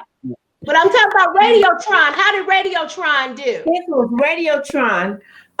It didn't do as well as Breaking, but it did well as far as it didn't do well as musically because there's no stopping. I saw like stuff in Australia. I mean, Australia just really goes in for you guys. And then they gave me and Paulette FIREFOX. We did our own album. Wow. And that was came from that, and it was crazy. We were on just a nonstop. From the time Ollie called me down there, it was like 83, 84, 85, 86, 87, 80. You know, it was when hip hop came, everything transitioned. Yeah. And then we kind of became background. Breaking was amazing. So, Phineas, what are you doing nowadays? Are you still involved in entertainment? I'm involved with creating. I actually produce for my sister's digital news media in Los Angeles. I produce her video content for her YouTube channel and her digitals. I'm also teaching acting for kids online now, which is great. Well, you got to do everybody's online now because of COVID. Exactly. But yeah, I mean, you know, I'm still active in terms of just keeping my body in shape and keeping myself as useful as possible. And you look fantastic, honey. The only thing is that you look absolutely beautiful. You look great. I'm teaching as well out of the Black Ensemble Theater. I'm the director of theater for special needs individuals. Awesome. I saw that toy, and that is so beautiful. That is awesome. Yeah, I receive so much from teaching. I'm sure that you do too. I mean, I love performing on stage. I love doing theater. I love doing film and TV. But there's just nothing like teaching. There's just nothing like having, knowing that you're inspiring for the rest of their lives. Fighting now to get commercials, get them my special needs commercials, jingles. Yeah. I mean, everything. They need to come to the forefront. Yes. Yeah. There's so much. Boy, you know, I'm a media buyer, so I have some contact with some of the networks as far as getting commercials, you know, because they're not as expensive as people think they are. You can get them really cheap. Right. And jingles. Yeah. Jingles well, are talk because I can see you doing that. A lot of them. Yes. Everything I do is arts based. So I have one more really great shop story. And this is really kind of how we really last actually reconnected. When I was in LA and I was visiting with Shab, I was actually promoting a new branding idea for myself. And as you know, Shab was very, very just capable and just in terms of creating and innovating new branding ideas. And I told him, for my newborn practice, and I wanted to be something that had something to do with body, mind, spirit, health.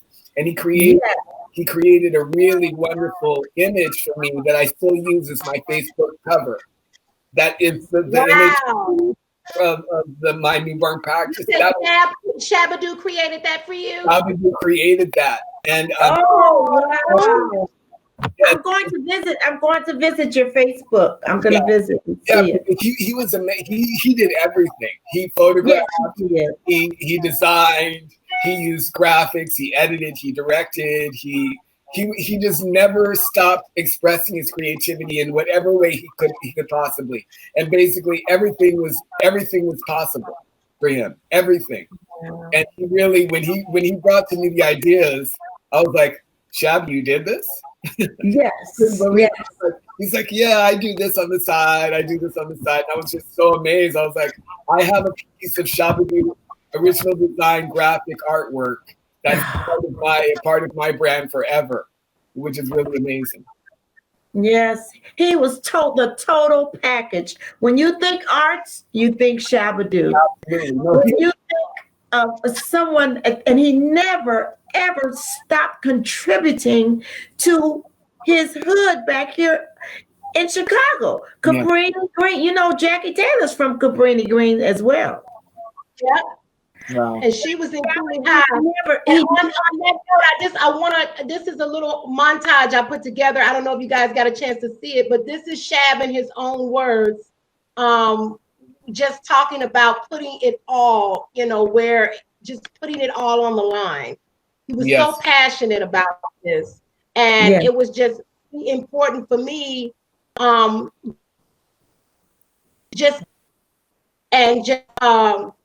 learning who he is and his contributions and what I want to do, because I believe in giving people their flowers while they're alive. Yes.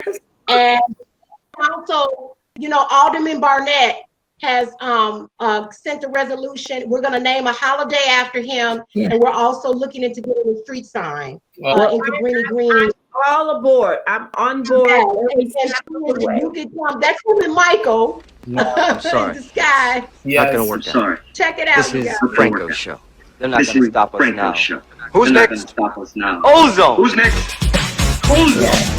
Street dancer. I'm Adolfo Shabba Doo Quinones, probably known for, most known for the film BREAKIN and BREAKIN 2 Electric Boogaloo. I got my start in the 1970s, dancing on the show called Soul Train, and eventually becoming one of the original founding members of the Locker. Dancing was a way of escaping my surroundings. I didn't have a great childhood growing up. I had a great mom, but I didn't have a great childhood. It was very dangerous in the neighborhoods I lived in. So I was always afraid. And so dancing was a way to escape that environment. When I go out and I dance, I don't dance for myself. I'm dancing for my people. I'm dancing for my black people. I'm dancing for my community. And I'm dancing for all the Africans that were brought here against their will. And when I step on the floor, I got 10,000 Zulus with me. You don't see me dancing by myself. You see the legacy of everyone before me. That's why I was able to do what most people were not able to do, and was willing to do what most people are not willing to do, is spin themselves. I tell you, man, there is a movie, Gattaca, and in that movie, Gattaca, he told his brother, in a society where they chose people based on their genetics, and he thought that his brother was greater than him, but he would always lose the swimming test or game they would play. They would swim out from the shore as far as they could, and inevitably, the younger brother would have to save the older brother who was perfect and he was imperfect. And at the end of the movie, it was revealed. He says, "How did you beat me? You must tell me how did you beat me?" And the younger brother, I think it was Ethan Hawke, says to him, "When I swim out, I save nothing for the return. I give everything I have to win, to go as far as I can." So I kind of feel like that same way. If you want success and you want to express yourself, you can't be saving anything for later. Put it all on the table right now. And that's the thing that I was willing to do that most people are not willing to do. Spend it all. Wow, that is that moment. Well said. Yeah. And now that he's explained that, I see it in a totally different light now. Mm-hmm. Once Boogaloo explained what was going on in that moment, I'm like, oh my God, you know what you've done today, my beauty. You've brought a whole culture together that none of us actually just met and sat and talked. Yeah. I've done this with Shab. We sat and talked over the years, but I hadn't spoken to, in fact, we never met. No, yeah. I haven't spoken to Sam since Action on the stage. That's why you see, the thing is, like, you knew, Toy, that I was going to reunite you with Boogaloo, but you didn't know that I was going to surprise you with Sam. Right. I had no idea. And I figured you hadn't seen or talked to Sam since you did that movie. Since that movie. And that was a moment. I mean, you're talking about 46 years ago. Phenomenal. And I never knew a lot of what we spoke of today. I never knew the backstory. Yeah. But there was a whole lot going on in the studio with Paulette and Ollie and Jerry and myself. There was a whole lot. Now, Shabba Doo would come to the studio. You know what's interesting about, and Phineas, I don't know how much you know about Ollie and Jerry, because they did the soundtrack for both films. But when I interviewed Ollie on my 40th anniversary of Triumph album, which he was the drummer on the Jacksons' Triumph album, Can You Feel It? It was 40 years. It became 40 years in October.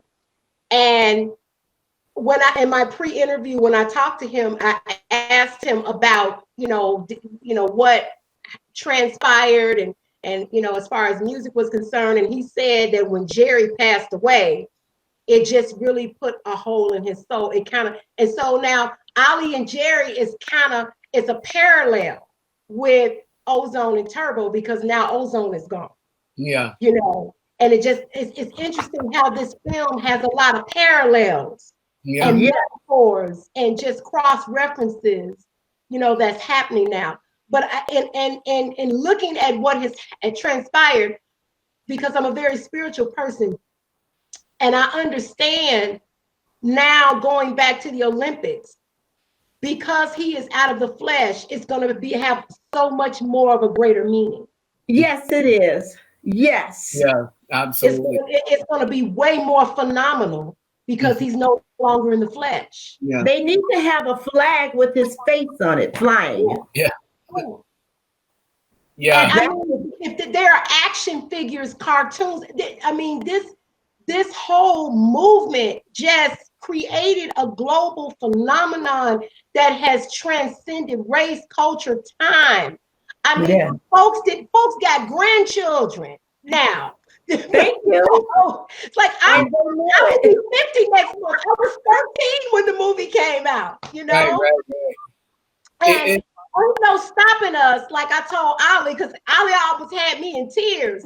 That song is so important to an individual's life that when you listen to that song, it's like you can't let anything stop you from making it, from continuing on, for persevering all the times that you just want to give up. I mean, I'm almost 50 and I've been struggling in my career to, be that. I don't like to use Oprah as an example because of what she did to Michael Jackson. She's canceled. But, to be that Oprah Winfrey or, that Wendy Williams, it's taken me a long time to get there. But I know that everybody has their time and place. But that whole movement, those songs, just the unity and the struggle of it all coming together. And if you look at Shab's life, what he said in this interview with Buzz, you have to understand that he was half African American and half Puerto Rican. So he was trying to be recruited by the Disciples and the Latin Kings. Right. Because he was both races, so he got both gangs coming at him. Exactly. It was like, I gotta get my kids out of here. And if you go back, when you guys get a chance, now, Toy, I was able to put you in. I don't have to go back and edit. I could just upload to YouTube. That's what I gotta get. Somehow, I'm sitting here thinking, how am I gonna get Toy in here? And I'm like, put the laptop up to TV. Well, I'm speaking to you on a laptop, so yes. But I asked Ollie, why don't you use There's No Stopping Us as a Democratic song for our for voting for the Democrats? I said, there's no stopping us. I don't know if Ollie want to get into politics. I'm a Green Party member myself. Okay. I'm not sure if this is myth or legend, but I believe Shabba Doo mentioned to me that we are actually in the vault underneath the what's the famous museum in Washington, the one that has everything in it. Yes, it's the African American Museum. No, Library of Congress. But no, I mean, well, we are in a capsule, a time capsule underneath. Oh, in the museum. Representing the movie Breaking, like the DVD or the video. The video is actually in a time capsule for 1984. As the wow, that's amazing. I can't believe all of this information. It's the Smithsonian. The Smithsonian. It's underneath the Smithsonian. Well, going back to talking about Michael, because Shab had the opportunity to be, Shabba Doo was the dance consultant on Michael Jackson's short film Ghost. And how interesting that he worked with Michael, and Breakin' came out on Michael Jackson's mother's birthday and his brother's birthday. Mrs. Jackson and Jackie share the same birthday. They're Jehovah's Witnesses, but they don't celebrate birthdays. Right. But she got, what a beautiful thing to get a baby on your birthday. That's your birthday gift, a baby. Both of them were born on May 4th. Wow. Ozone and Turbo both work with Michael. Yeah. Isn't that, the parallels in this film is crazy. No. Well, baby, I'm gonna have to leave you beautiful, leave you handsome. Yes, we're gonna get off now. Thank you guys so much for joining me. This was so amazing. Thank you, and thank you again. Yes, we're gonna always stay in contact, and hopefully you guys can come. On May 11th here in Chicago, we're gonna have a big celebration for his holiday. I'll keep in contact with you all. Thank you so much for coming. Shab, we love you. Rest and dance. Yeah. I'll be calling you later. I'll be calling you later. Okay. And you can just go back to the live feed. It's on Mother Diva's house. The video is up there. Okay. Thank you so much, for coming on, and let's all keep in contact. Oh, you're welcome. Thank you. Happy New Year. Stay blessed. Thank you. Okay, good night. Bye-bye.